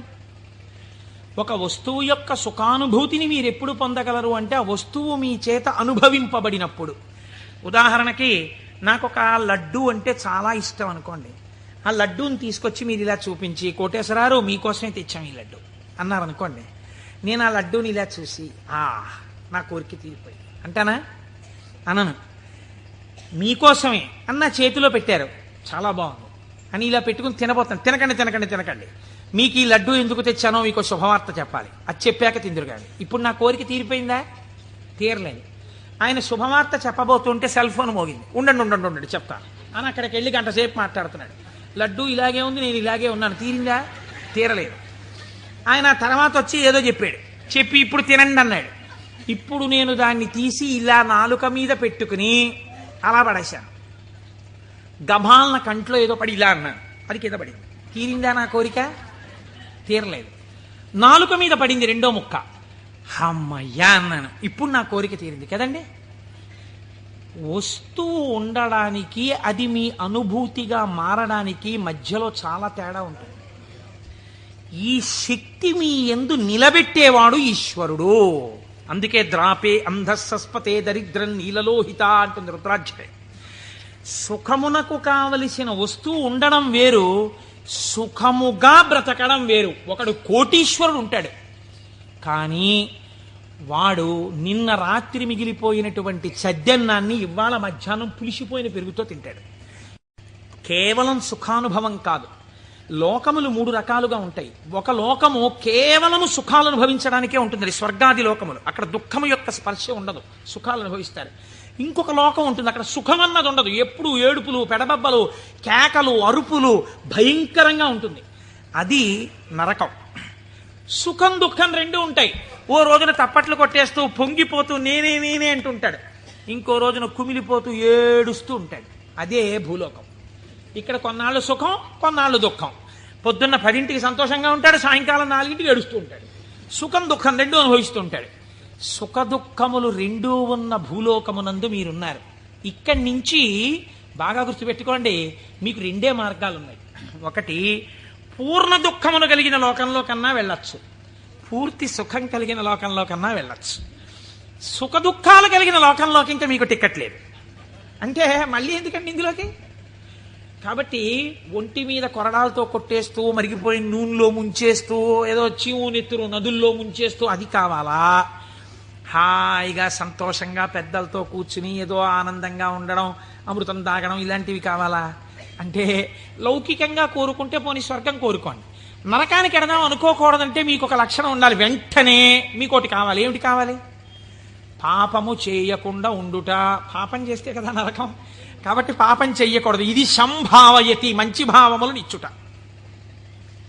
ఇది ఎలా వస్తుంది అన్నారు శాస్త్రంలో. ఇది ఎలా కలుగుతుందండి అన్నారు. దీనికి ఒక ప్రతిబంధకం ఉందండి. అంత తేలిక కాదు. శివమహాపురాణం మీ జీవితాన్ని కరెక్ట్ చేస్తుంది. మీరు చూడండి, ఒక తేలిక మాట, ఒక వెలితి మాట ఒకటి మనం మాట్లాడతాం. కోటేశ్వరారు చతుర్ముఖ బ్రహ్మగారు మేము లలాటం మీద రాసేసాడండి, రామాయణం చెప్పు, భాగవతం చెప్పు, శివపురాణం చెప్పని చెప్పేస్తారు మీరు. మా లలాటం మీద రాసేశాడు, చీకటి పడేటప్పటికీ మాకు ఎటో లాగేస్తుంది మనస్సు వెళ్ళిపోమ్మని, అందుకని మేము రామ్ పురాణానికి అంటాడు ఒకడు. అది తప్పు. అలా ఉండమని చెప్పలేదు శాస్త్రం. తిలకధారణము అన్న మాట ఎందుకు ఇచ్చారో తెలుసా అండి? మీ యొక్క ఆలోచన సరళిని మార్చుకొని గత జన్మలుగా తరువుకొస్తున్న వాసనలని జయించడానికి, మీకు పార్వతీ పరమేశ్వరుల అనుగ్రహం కలగడానికే మీరు విభూతి తీసుకుని లలాటమునందు పెట్టుకుని బొట్టు తీసుకుని ఆజ్ఞాచక్రం మీద పెట్టుకుంటారు. ఇప్పుడు పార్వతీ పరమేశ్వరులు మీ లలాటమునందు వసించి ఉన్నారు. దీనివల్ల ఏం జరుగుతుంది అంటే, లలాట లిఖితారేఖ పరిమాస్త్రం నశక్యతే, ఇది కదా సామాన్య సిద్ధాంతం. బ్రహ్మగారు రాసిన రాత మారదు. కానీ మీరు తిలకధారణం చేసి విభూతి పెట్టుకోగానే మీ ఆలోచన సరళి ఎందు మార్పు వస్తుంది. ఎందుకు వస్తుందో తెలుసా అండి? మీరు చూడండి, ఒక ఆయన దగ్గరికి మీరు వెళ్ళేటప్పటికీ ఇలా విభూతి పెట్టుకుని ఇంత బొట్టు పెట్టు కూర్చున్నాడు అనుకోండి, ఈయన అడిగితే కొంచెం సౌమ్యంగా చెప్తారేమో అనిపించేస్తుంది మీకు గబుక్కుని వెంటనే. ఏమీ లేకుండా కొరకొర చూస్తున్నాడు అనుకోండి, బాబా ఆయన దగ్గరికి ఎందుకు లేండి అనిపిస్తుంది. అసలు మీరు భస్మ బొట్టు కనపడేటప్పటికి సాత్విక ప్రవృత్తి ముఖంలో కనపడిపోతుంది. సరికదా, ఆజ్ఞాచక్రం మీద బొట్టు అమ్మవారి యొక్క అనుగ్రహం. అమ్మవారి అనుగ్రహం ఆజ్ఞాచక్రం మీద ప్రసరణం మొదలవగానే మీ బుద్ధి యందు ఆలోచన మారిపోతుంది. మారిపోయి మనం ఈ పని చెయ్యొద్దు, మనం ఎందుకు ఈ పాపం చేయడం, మనం ఇంక ఇవాళ నుంచి ఇది చెయ్యొద్దు, మనం పురాణానికి వెళ్ళిపోదాం, మనం శివాలయానికి వెడదాం, మనం వెంకటేశ్వరుడి గుడికి వెడదాం, ఎన్నాళ్ళు ఈ తప్పుడు పని చేస్తాం, మనం చెయ్యొద్దు అని మీ యందు ఒక పూనిక రావడం ప్రారంభం అవుతుంది. అందుకని ముందు శరీరమును అలంకృతం చేసి లోపల మనస్సుని సంస్కరించడం దగ్గరికి వెళ్ళారు. మీరు మనస్సుని జయించలేకపోతే. పెద్దలు ఏదో ఉత్తినే హాస్యాస్పదంగా పెట్టలేదండి ఇవేవిని. కనుక తిలకధారణ చేసి భస్మ పెట్టుకోమని చెప్పారు. ఇప్పుడు మీరు అలా చెయ్యడం ప్రారంభిస్తే ఏమవుతుంది? అలా చెయ్యడం ప్రారంభిస్తే మీకు దుఃఖమును స్వీకరించి దుఃఖము నుండి బయటపడతారు. ఇది చిత్రంగా ఉంటుంది. ఇప్పుడు మీకు ఎందుకు ఈ ఆలోచనలు, పాపభూయిష్టమైన ఆలోచనల వైపు ఎందుకు తిరుగుతోంది మనస్సు అంటే, దానికి రజోగుణ తమోగుణ ప్రవృత్తి ఉంది. 3 గుణాలు ఉన్నాయి లోకంలో, సత్వము రజస్సు తమస్సు. ఇది ఎప్పుడూ కూడా ఆయన అలాగే చెప్తాడు కానీ హాయిగా పనిచేసేట్టు ఎంత సుఖంగా ఉంటుంది, ఒంట్లో ఓపిక ఉన్నప్పుడు చేయాలి, ఆయనకి ఏముంది అలాగే చెప్తాడు, అలా చేస్తూ కూర్చుంటానేంటి, సుఖంగా అనుభవించు అంటుంది. ఎందుకు ఆ పురాణం, దిక్కుమాలిన పురాణం, హాయిగా టీవీ చూడు, మంచి ఎపిసోడ్ వస్తుంది ఇవాళ అంటుంది. ఈ బోధని జయించగలగడానికి ఈ త్రిగుణములు బాధాకరములు. మీరు ఉన్నతిని పొందకుండా బాధిస్తున్నాయి. ఉన్నతిని పొందకుండా బాధించేటటువంటి త్రిగుణముల యొక్క బాధ నుంచి మీరు బయటపడడానికే మీరు సంసారం అనే కొత్త బాధనించుకున్నారు. సంసారం బాధ అండి. సంసారం సాగరం దుఃఖం. సంసారం అంత తేలికని శాస్త్రం చెప్పలేదు. అందులో తరించడానికి చాలా కష్టం, దాని మార్గం తెలియాలి. మరి బాధపోవడానికి బాధలోకి ఎందుకండి, మళ్ళీ బాధపోవడానికి సుఖంలోకి వెళ్ళాలి. బాధపోవడానికి బాధలోకి వెళ్ళమంటున్నారు ఏమిటి మీరు అంటే, నేను మళ్ళీ ఒక ఉపమానం చెప్తాను మీకు కడుపు నొప్పిగా ఉంది, అజీర్తి చేసింది. అజీర్తి చేసి కడుపు నొప్పిగా ఉండడం బాధ. ఈ బాధ పోవడానికి మీరు ఇంకో బాధ స్వీకరించారు. ఏమిటది? ఆమదం తాగడం. ఆమదం తాగడం సంతోషంగా ఉంటుంది ఏంటి ఎవరికన్నా? ఆమదం తాగడం బాధే. కానీ మరి బాధతో కూడినటువంటి ఆమదము త్రాగుట అన్నది ఎందుకు చేశారు? కడుపు నొప్పి అజీర్తి అన్న బాధ నుంచి విముక్తమగుట కొరకు. సత్వరజస్తమో గుణములన్న 3 గుణముల నుంచి బయట పడడానికే సంసారములోకి ప్రవేశించి సుఖములు అనుభవించి, ఈ సుఖములు సుఖములా అన్న ప్రశ్న వేసుకుని, ఈ సుఖములు కావు, నిజమైన సుఖము ఈశ్వరుడే అన్న లక్షణాన్ని ఏర్పరచుకుని వైరాగ్య సంపత్తిని పెంపొందించుకోవడం, దాని వలన ఇంకా ఇంద్రియములు మనస్సు చెలించని స్థితికి పెడతాడు.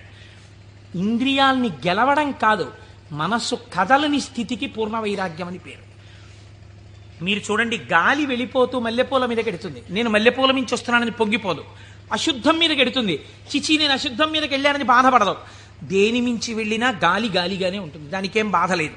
అలాగే పూర్ణ వైరాగ్యం పొందినవాడు ఇదంతా ఈశ్వర లీల అంటాడు. కానీ ఈ మాట అనడం చాలా కష్టం. అంత వైరాగ్యం రావడం కూడా ఈశ్వరానుగ్రహం. ఈ వైరాగ్య సంపత్తి చేత శాశ్వత సుఖస్థానమైన ఈశ్వరుడు ఎందు కలిసిపోతాడు. అప్పుడు వాడికి ఇంకా ఊర్ధ్వలోకం లేదు, అధోలోకం లేదు, పైన స్వర్గం లేదు, కింద నరకం లేదు. ఇక మళ్ళీ పుట్టవలసిన అవసరం లేని మోక్ష స్థితిని పొందుతాడు. ఇలా పొందడానికి శంభు అనుసంధానం చేసుకుంటూ ఉండాలి.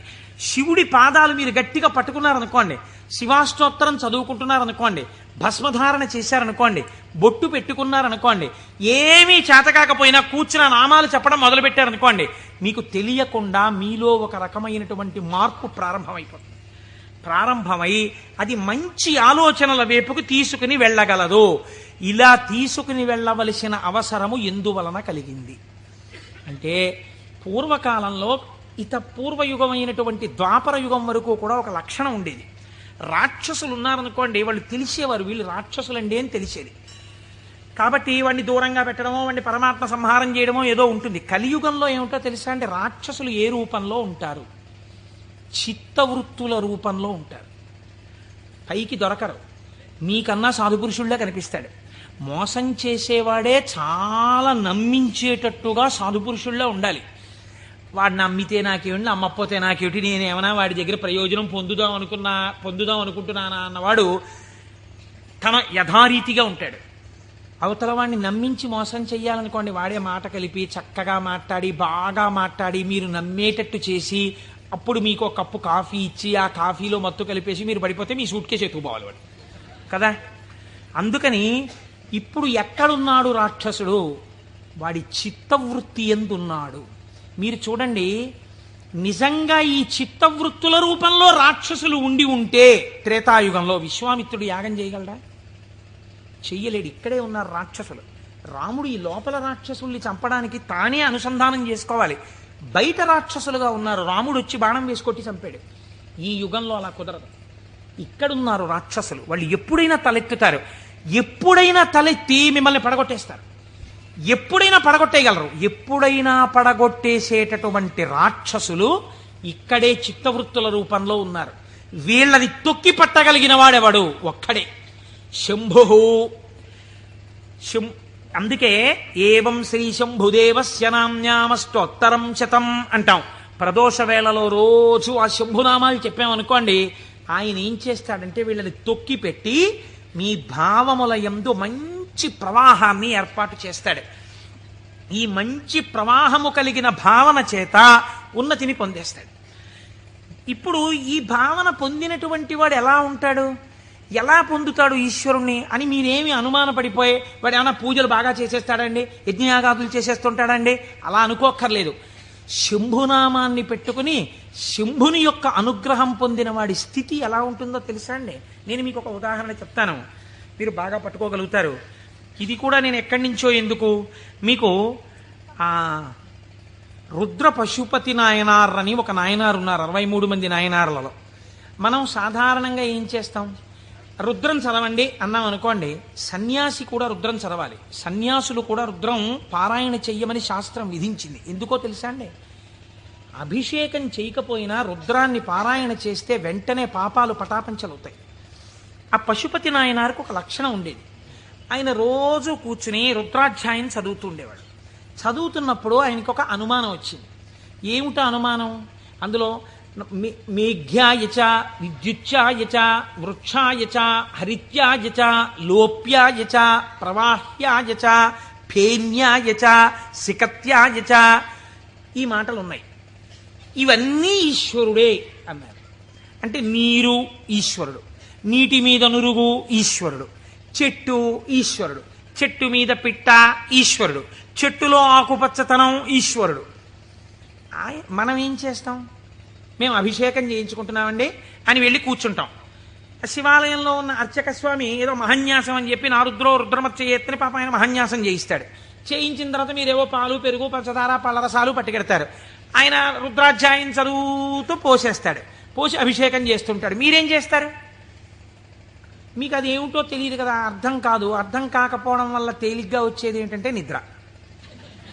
కాబట్టి చాలా అమరికగా మనకి దొరికేది ఏమిటంటే బ్రహ్మదండం మహర్షులకు ఎలా ఉంటుందో అలా మోచేతిని తొడకి పెట్టి ఈ చేతిని ఇలా పెట్టి చక్క చెంప చేస్తే చాలు, అలా పడుకోవచ్చు, నిద్రపోతాడు. మళ్ళీ ఆయన ఎక్కడో గంట ఏదో కొడతాడు, కొడితే తెలివి వస్తుంది. తెలివి వచ్చాక మళ్ళీ పాపం తాపత్రయం ఉండదని నేను అన్నాం. మళ్ళీ ఓసారి లేచి ఏదో చేస్తున్నాడు, అల్లరవుతోంది మళ్ళీ అని చెప్పేసి కాసేపు మళ్ళీ పడిపోతాడు. దీని వలన ఏమైనా ప్రయోజనం ఉందా? మీరు చేసిన అభిషేకమునందు నేను ఇలా అడిగానని మీరు ఏమనుకోకండి, నన్ను మన్నించండి. ఒక మెట్టు పైకెక్కడానికి కాలు ఇలా ఏమైనా లేచిందా మీకు ఉపాసనలో? అంటే నేను అభిషేకం చేయించుకోవద్దని, శివాలయానికి వెళ్ళొద్దని నేను చెప్పట్లా, చేయించుకోవాలి అరిష్టం పోవడానికి. కానీ మీ ఉపాసనలో మీరు మెట్టు ఎక్కారా? కాదు కదా. ఇది రుద్రం పారాయణ చేయడం అంటే ఇది. ఆయన అన్నాడు, ఆ నాయనారు ఆయనకు ఒక చిత్రమైనటువంటి ఆలోచన వచ్చింది.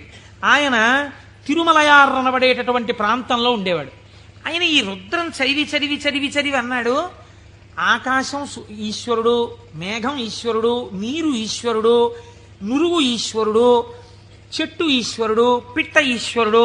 కాబట్టి నేను ఇంట్లో కూర్చుని ఇవన్నీ చెప్తుంటే ఉపయోగం ఏంటి? నేను ఈశ్వరుడిలో చేరిపోయి ఈశ్వరానుభూతిని పొందుతానన్నాడు. ఓ రోజు తెల్లవారకట్ట ఎవ్వరికీ చెప్పకుండా లేచి 4 గంటలకో వెళ్ళిపోయాడు బయటికి, ఊరి బయటికి వెళ్ళిపోయాడు.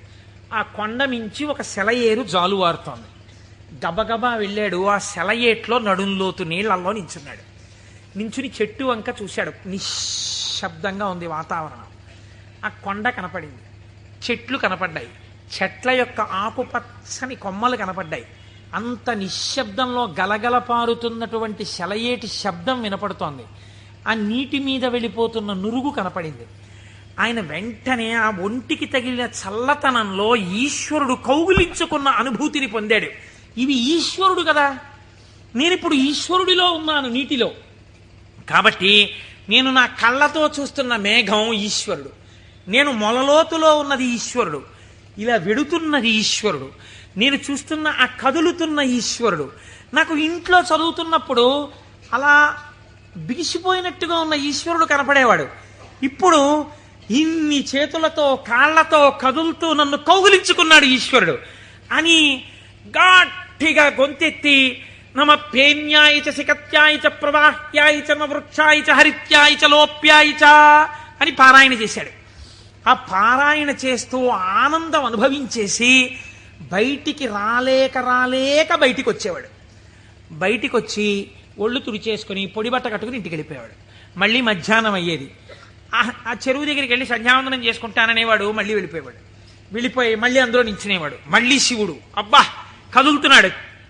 అవుగో అవే ఆయన చేతులు, నా స్వామి ఇలా ఇలా అంటున్నాడు, చేతులు ఊపుతున్నాడు, రా రా రా అని పిలుస్తున్నాడు, అవే కొమ్మల రూపంలో ఊగుతున్నాయి. నా స్వామి ఇదిగో ప్రవహిస్తున్నాడు. నా స్వామి వేదం ఋషులకి చెప్పినప్పుడు ఇలాగే వినపడి ఉంటుంది, అదిగో ఝరి శబ్దం వినపడుతోందన్నాడు. మొన్న మేము తిరుమల వెళ్ళి పాండవుల తీర్థం కింద దగ్గర కూర్చుంటే వెనకాతల నుంచి నదీ ప్రవాహం వెడుతుంటే చప్పుడు వచ్చింది. కాసేపు ఆగి మీరు ఆ శబ్దాన్ని వినండి అన్నాను నేను. ఆ వినండి అనడం వెనకాతల నా భావన అదే. ఇప్పుడు ఈశ్వరుడు చెప్తున్నటువంటి వేదం ఋషులకు ఎలా చెవుల్లో వినపడిందో అలా నాకు ఈశ్వరవాణి వినపడుతోంది అన్నాడు.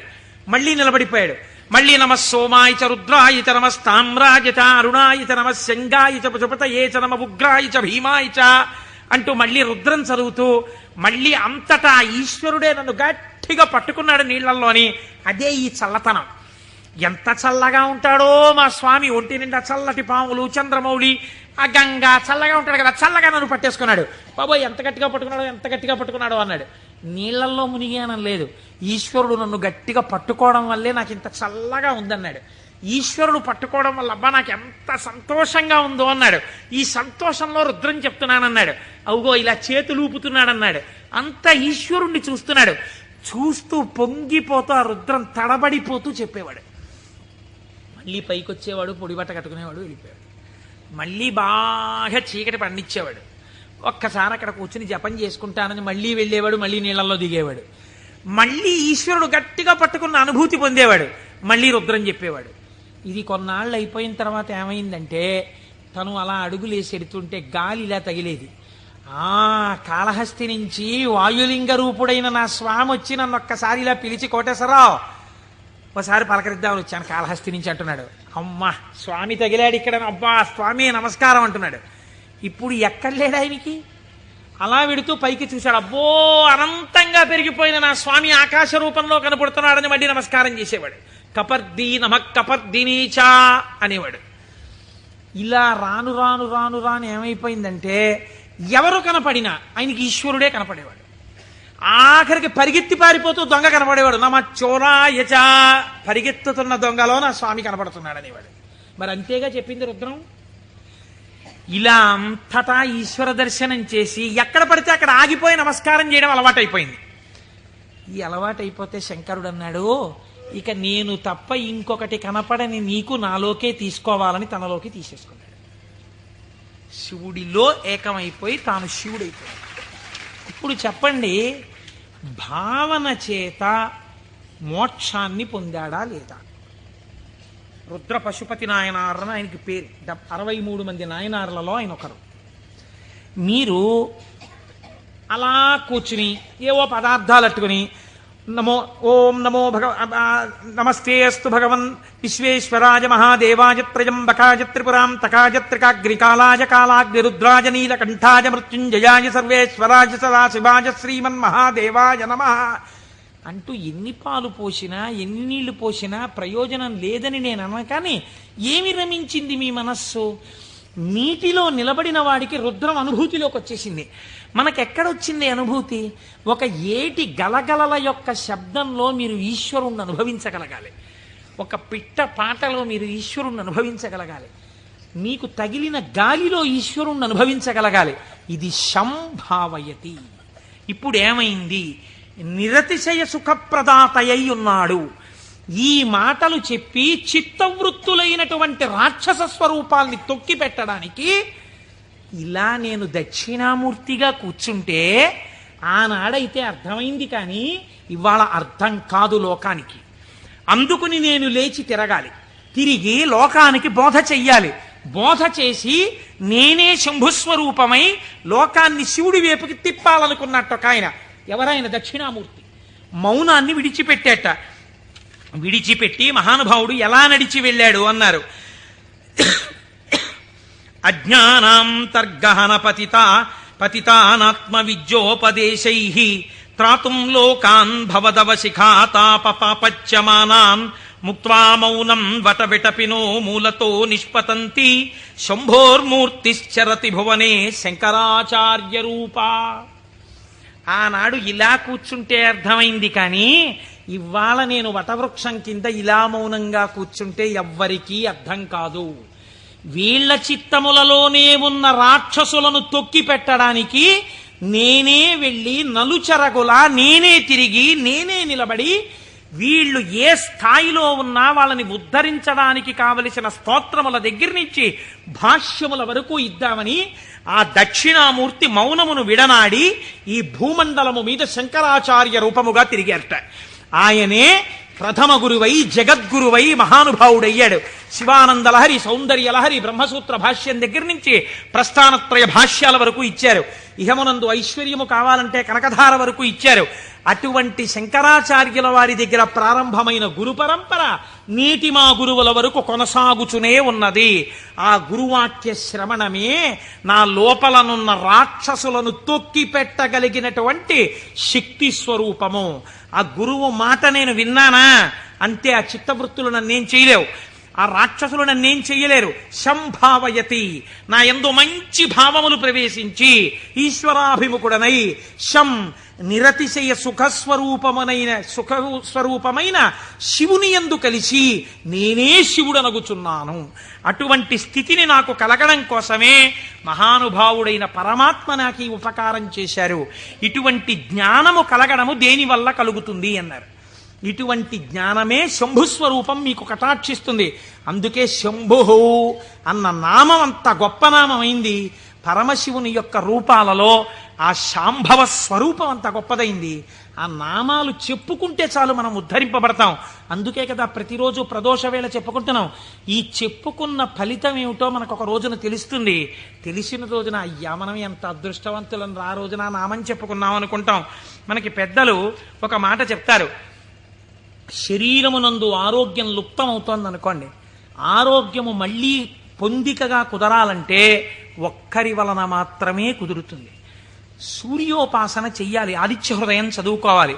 ఆరోగ్యం భాస్కరాదిచ్చేత్, శరీర ఆరోగ్యము మనస్సు ప్రశాంతముగా ఉండుట సూర్య భగవానుని యొక్క అనుగ్రహము వలన కలుగుతుంది. శ్రియమిచ్చేత్ హుతాశనం. ఇవాళే పొద్దున నేను ఒక ఉపనయనానికి వెళ్ళాను. ఆ ఉపనయనానికి వెళ్ళినప్పుడు మా దొరగారితో, చూశారా దొరగారు అగ్నిహోత్రాన్ని ఎలా ప్రార్థన చేస్తారో అని మా దొరగారికి చెప్తూ అక్కడ కూర్చున్నాను. ఆ అగ్నిహోత్రం చేసినప్పుడు అగ్ని కార్యం చేస్తూ ఆ అగ్నిహోత్రాన్ని అడుగుతారు, నాకు ఇవన్నీ, ఈ వీర్యము, ఈ పరాక్రమము, ఈ ఐశ్వర్యము, ఈ ధనము, ఈ సంపత్తి, ఇవన్నీ కూడా నాకు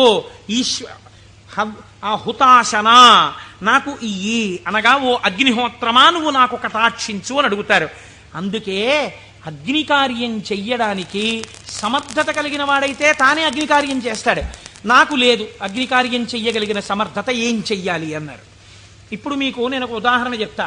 రేపు ఫిబ్రవరి 11వ తారీఖున సుబ్రహ్మణ్యేశ్వర స్వామి వారి యొక్క హోమం జరుగుతుంది ఇక్కడ. ఆ హోమం జరిగినప్పుడు మీరు చెయ్యగలరా సుబ్రహ్మణ్య హోమం? ఆచంద్ర తారార్కం వంశం నిలబడాలి. ఎక్కడో ఒక చోట వంశం ఆగిపోయే ప్రమాదం రావచ్చు. కానీ ఒక్కసారి ఎవడు సుబ్రహ్మణ్యుడి కావిడి భుజం మీద పెట్టుకున్నాడో, సుబ్రహ్మణ్యుడికి హోమం చేశాడో, వాడి వంశం ఆగదు. అటువంటి ప్రతిబంధకం ఉంటే తొలగిపోతుంది. ఇప్పుడు మీకు రాదా హోమం చేయడం, మరి మీరేం చెయ్యాలి అంటే, కలియుగమునందు పురుషార్థమును వెచ్చించు. అందుకని టికెట్ పెడతారు. దాని మీద డబ్బులు సంపాదించడానికి కాదు. ఒక టిక్కెట్ పెడితే మీ ద్రవ్యాన్ని మీరు వినియోగించాలి. అది ఓ 1000 రూపాయలు అవుతుంది అనుకోండి, మీ దగ్గర 2000 పుచ్చుకోరు. ఎందుకు పుచ్చుకోకూడదు? అలా పుచ్చుకుంటే వీళ్ళు మోసం చేసినట్టు అవుతుంది. ఎంత అవసరమో అంత పుచ్చుకుంటారు. ఇప్పుడు మీరు ఈ ద్రవ్యం ఇచ్చి బాహ్య అంతఃశౌచమును పాటిస్తారు. అంటే స్నానం చేసి విభూతి పెట్టుకుని తిలకం పెట్టుకుని, లేదా మీరు ఏ సంప్రదాయమునందుంటే అటువంటి తిలకధారణ చేసి వచ్చి కూర్చుంటారు. ఆచార్యముఖేన మీ కొరకు ఆచార్యులు చేస్తారు. ఆ పదార్థములన్నింటి మీద మీ చెయ్యేసి మీ గోత్రనామాలు చెప్పి అక్కడ హోమం చేస్తారు. ఇప్పుడు ఈ హోమం ఎవరు చేసినట్టు? మీరు చేసినట్టు మీ ఖాతాలో పడిపోతుంది ఫలితం. కాబట్టి ఇప్పుడు ఏమవుతోంది? మీకు కావలసినటువంటి సుఖమునకు హేతువు కర్మ మార్గము చేత మీకు ఇప్పిస్తారు ఈశ్వరానుగ్రహంతో. ఇలా శ్రియం, అది ఏ రకమైన ఐశ్వర్యమైనా దేని వలన కలుగుతుంది? అగ్ని కార్యము వలన కలుగుతోంది. కాబట్టి శ్రియమిచ్చేత్ హుతాశనం, అగ్నిహోత్రము వలన మీకు ఐశ్వర్యము కలుగుచున్నది. ఈశ్వరాత్ జ్ఞానమన్విచ్చేత్, జ్ఞానదాత మహేశ్వర. ఈశ్వరుని యొక్క అనుగ్రహము వలన మాత్రమే జ్ఞానము కలుగుతుంది. ఆ జ్ఞానం ఇచ్చేవాడికే మహేశ్వరుడని పేరు. ఈ మహేశ్వరుడు ఎందుకు ఇస్తాడు? శంభునామాన్ని మీరు గట్టిగా పట్టుకుని ఆ నామాలతో పిలిస్తే, ఏవం శ్రీ శంభుదేవస్య, శంభుదేవుని నామాలు ప్రదోషంలో పిలుస్తున్నారు అనుకోండి, మీరు పేరు పెట్టి పిలవగా పిలవగా పిలవగా పిలవగా ఏమవ్వాలి? ఆయన పలకాలి. పలికితే ఏమనాలి? మీ వంక చూసి ఏవం శ్రీ శంభుదేవస్య నామ్నామస్తోత్తరం శతం అంటున్నారు మీరు. 108 నామాలతో నిన్ను పిలిచాను. ఆయనకు ఓసారి చూసి, సరే పిలిచావు, నేను శంభుదేవుణ్ణి కాబట్టి ఏం చెయ్యాలి? నీ భావాలు మార్చి నిన్ను ఈశ్వరుడి వైపుకి తిప్పాలి. నీకు సత్ప్రవర్తన కల్పించాలి. నేను నిన్ను చక్కటి వాడిగా రూపుదిద్దేటట్టుగా చెయ్యాలి. నన్ను నువ్వు పిలిచినందుకు నేను నీకు చెయ్యగలిగింది అదే. కాబట్టి ఇప్పుడు ఆయన మీకేం చేస్తాడు? ఇదే చేస్తాడు. మీరు ఆయన విసుక్కున్నా సరేనండి, లోకంలో ఒక నానుడు ఉంది, మీరు చూడండి. అమ్మా అమ్మా అమ్మా అన్నారు అనుకోండి, అమ్మ అంటుంది. ఆవిడ ఏదో పోపు వేయించుకుంటూ ఉంటుంది, అంటుంది. అమ్మా అమ్మా, బా ఏమిటి అమ్మా అమ్మా అమ్మా చెప్పు ఏమిటో. అమ్మ నిన్ననే కాలేజీకి వెళ్ళానా అని మొదలు పెడతాను. నువ్వు ముందు తెవులు చెప్దు కాని విలే, కాలేజ్ టైం అయిపోతుంది అవతల అని పోపెడతా. అది చిన్న బుచ్చుని అంటుంది పిల్ల. అంటే ఈ పోపెట్టేసి దగ్గరికి వచ్చి రా జడేస్తాను, ఇప్పుడు చెప్పు ఏమిటి చెప్తాను అనుకున్నావు? వినకూడదనుకున్నది అనేటప్పటికీ లొంగిపోయి, పోన్లే పాపం వింటే మాత్రం ఏమవుతుందని జడవేయుట అనేటటువంటి ఉపచారం చేస్తూ మరీ వింది అమ్మ. ఎందుకు వింది? 4 మాటలు అమ్మ అమ్మ అమ్మ అన్నందుకు వింది. ఎలా వింది? మీకు ఉపచారం కూడా చేస్తూ వింది. అలా మీరు రోజు ప్రదోషంలో ఏవం శ్రీ శంభుదేవస్య ని శివ శివ శివ శివ అంటే ఆయన ఏం చేస్తాడు? ఓసారో 2 సార్లు అనొచ్చు, 3వ మాట ఏమంటాడు? ఓ సర్లే ఇంక నిన్ను చక్కగా తీర్చిదిద్దుతాను, సరేనా, అందరూ పొంగిపోయేటట్టుగా నీ ప్రవర్తన మారుస్తానంటాడు. ఇలా రావడానికి 10 మాటలు ఆయన విసుక్కున్నా మనం పిలవాలి. ఆయన అలా విసుక్కునేవాడు కాడు. కాబట్టి మనం రోజు చెయ్యగలిగిందేట నామం చెప్పడమే. ఈ నామము చేత మీరు శంభుని యొక్క అనుగ్రహాన్ని పొందాలి. ఇది శం, ఈ లోకంలో సుఖం దగ్గర నుంచి నిరతిశయ సుఖం వరకు, ఊర్ధ్వలోక సుఖం వరకు ఎంత సుఖం ఉందని మీరు అనుకుంటున్నారో అన్ని సుఖాల్ని మీకు ఇవ్వడం. దీన్నే కామకోటి అని పిలుస్తారు. కామకోటి అంటే కంచి కామకోటి పీఠం అంటారు. కామకోటి అంటే ఇక్కడ కోరికలు ఇవ్వడంతో మొదలుపెట్టి కోరికలు లేకుండా చేయడం వరకు తీసుకెళ్ళి ఆ తర్వాత పుణ్యం ఇచ్చి పుణ్యము వలన ఊర్ధ్వలోక ప్రాప్తి వరకు ఇచ్చి తర్వాత మళ్లీ తిరిగి రానవసరము లేనటువంటి పునరావృత్తి రహిత శాశ్వత శివ సాయుధ్య స్థితి అనబడేటటువంటి మోక్ష స్థితి వరకు ఇయ్యగలిగినటువంటి అంచులన్నీ ఆవిడ చేత పరిపాలింపబడుతున్నాయి. ఆవిడ అవనిక ఎత్తి ఈ కామకోటిలో నిలబెడుతుంది. ఈ కోటిలో ఏ మెట్టు మీద నువ్వు నిలబడతావో దానికి తగినట్టుగా నిన్ను నిలబెట్టడానికి ఈ నామాలు, ఆ ఈశ్వరానుగ్రహము నిన్ను రక్షిస్తున్నాయి. నీకు రుద్రపశుపతి నాయనారు వృత్తాంతం ఒక్కటి ఉదాహరణగా సరిపోలేదా? రమించిన హృదయం అటువంటి భావం ఒక్కటి కలగగానే రమించిపోయిందంతే. ప్రమాదం అంతా ఎక్కడొస్తుందో తెలుసా అండి? మీరు చూడండి, మనం లోకంలో ఒక పెద్ద పొరపాటు చేస్తుంటాం. మనస్సు యందు దోషం ఉండదు. మనస్సు ఏ స్థానాన్నైనా వెతకడం దానికి అలవాటు. మీ మనస్సు ఒక స్థానాన్ని అడుగుతుంది. అది ఏమండి, సాయంకాలం 6:30కి వెళ్ళి కాసేపు మనం కూడా నామం చెప్పుకుంటే బాగుంది. లేదు, కొన్నాళ్ళకి పురాణం అయిపోతుంది. సాయంకాలం 6:30కి వెళ్ళి శివాలయం అరుగు మీద కూర్చుని అలా గుడి యొక్క ధ్వజస్తంభం దగ్గర గంటలు చిరుగంటలు మోగుతుంటే, పక్షులన్నీ గోళ్ళకి చేరిపోతుంటే, శివాలయంలో ఉన్నటువంటి ప్రధాన అర్చకుడి దగ్గర శిష్యులు పాఠం నేర్చుకుంటుంటే, ఆయన ఒక్క మాట చెప్తే వీళ్ళు 3 మాటలు చెప్తుంటే, గుళ్ళోకి వచ్చిన వాళ్ళు గంట కొడుతుంటే అవి వింటూ ఒక 20 నిమిషాలు కూర్చుంటే ఎంత ప్రశాంతంగా ఉంటుందో అంది మనస్సు. అంటే మీ మనస్సు ఒక స్థానాన్ని అడిగిందా లేదా? కానీ దాని గొంతు మీరు ఎక్కడ నొక్కుతారో తెలుసా అండి? ఇది 6:30కి నాన్నగారండి ఎలాగైనా సరే మనం రోజు కాసేపు ఈవినింగ్ వాక్ వెళ్దాం నాన్నగారండి, డాక్టర్ గారు మార్నింగ్ వాక్ ఏదో ఒకటి చేయమన్నారు, వెయిట్ తగ్గాలంటున్నారు నన్ను, నేనేమో తిరగలేను నాన్నగారండి, మీరు కూడా నాతో రండి అందనుకోండి పిల్ల, లేకపోతే పిల్లాడు, లేకపోతే భార్య, లేకపోతే ఎవడో స్నేహితుడు. ఉత్తర క్షణం మీరు వచ్చిన ఒకే ఒక మంచి ఆలోచన పీక నొక్కేస్తారంతే. సరేలే గుళ్ళోకి ఇంకో మాట ఎప్పుడో వెళ్దాం, పాపం అడిగాడు కదా అని వెళ్ళిపోతారు. ఒకరోజు పొద్దున్నే కాసేపు మీరు 6 గంటలకి ధ్యానం చేసుకుంటే మీకు బాగుందనుకోండి, 6 గంటలకు అబ్బా లేచిపోతే పొద్దున్నే 6 గంటలప్పటికి మీరు లేచిపోయి ఆ బాత్రూంలోకి వెళ్ళి పడపడ స్నానం తిరుగుతుంటే నిద్ర పట్టే వాళ్ళకి కూడా నిద్ర పట్టట్లేదు, 7 వరకు హాయిగా. ఎందుకు వెళ్ళిపోయాడు?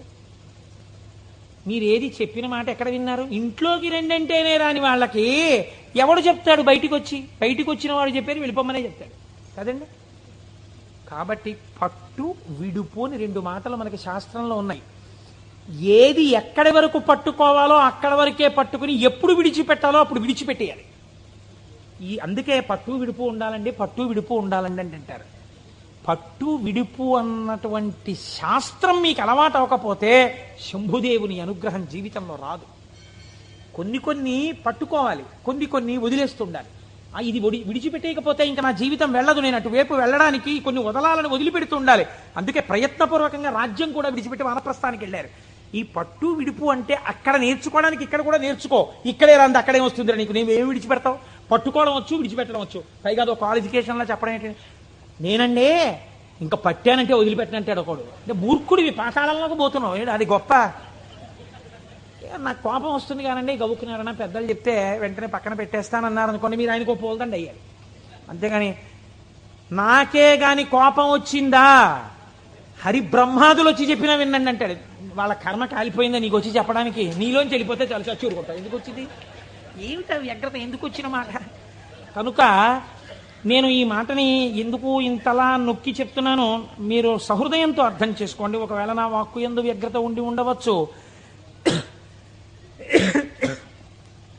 శంభుని అనుగ్రహము వచ్చినా గుర్తెరగగలిగి ఉండాలి.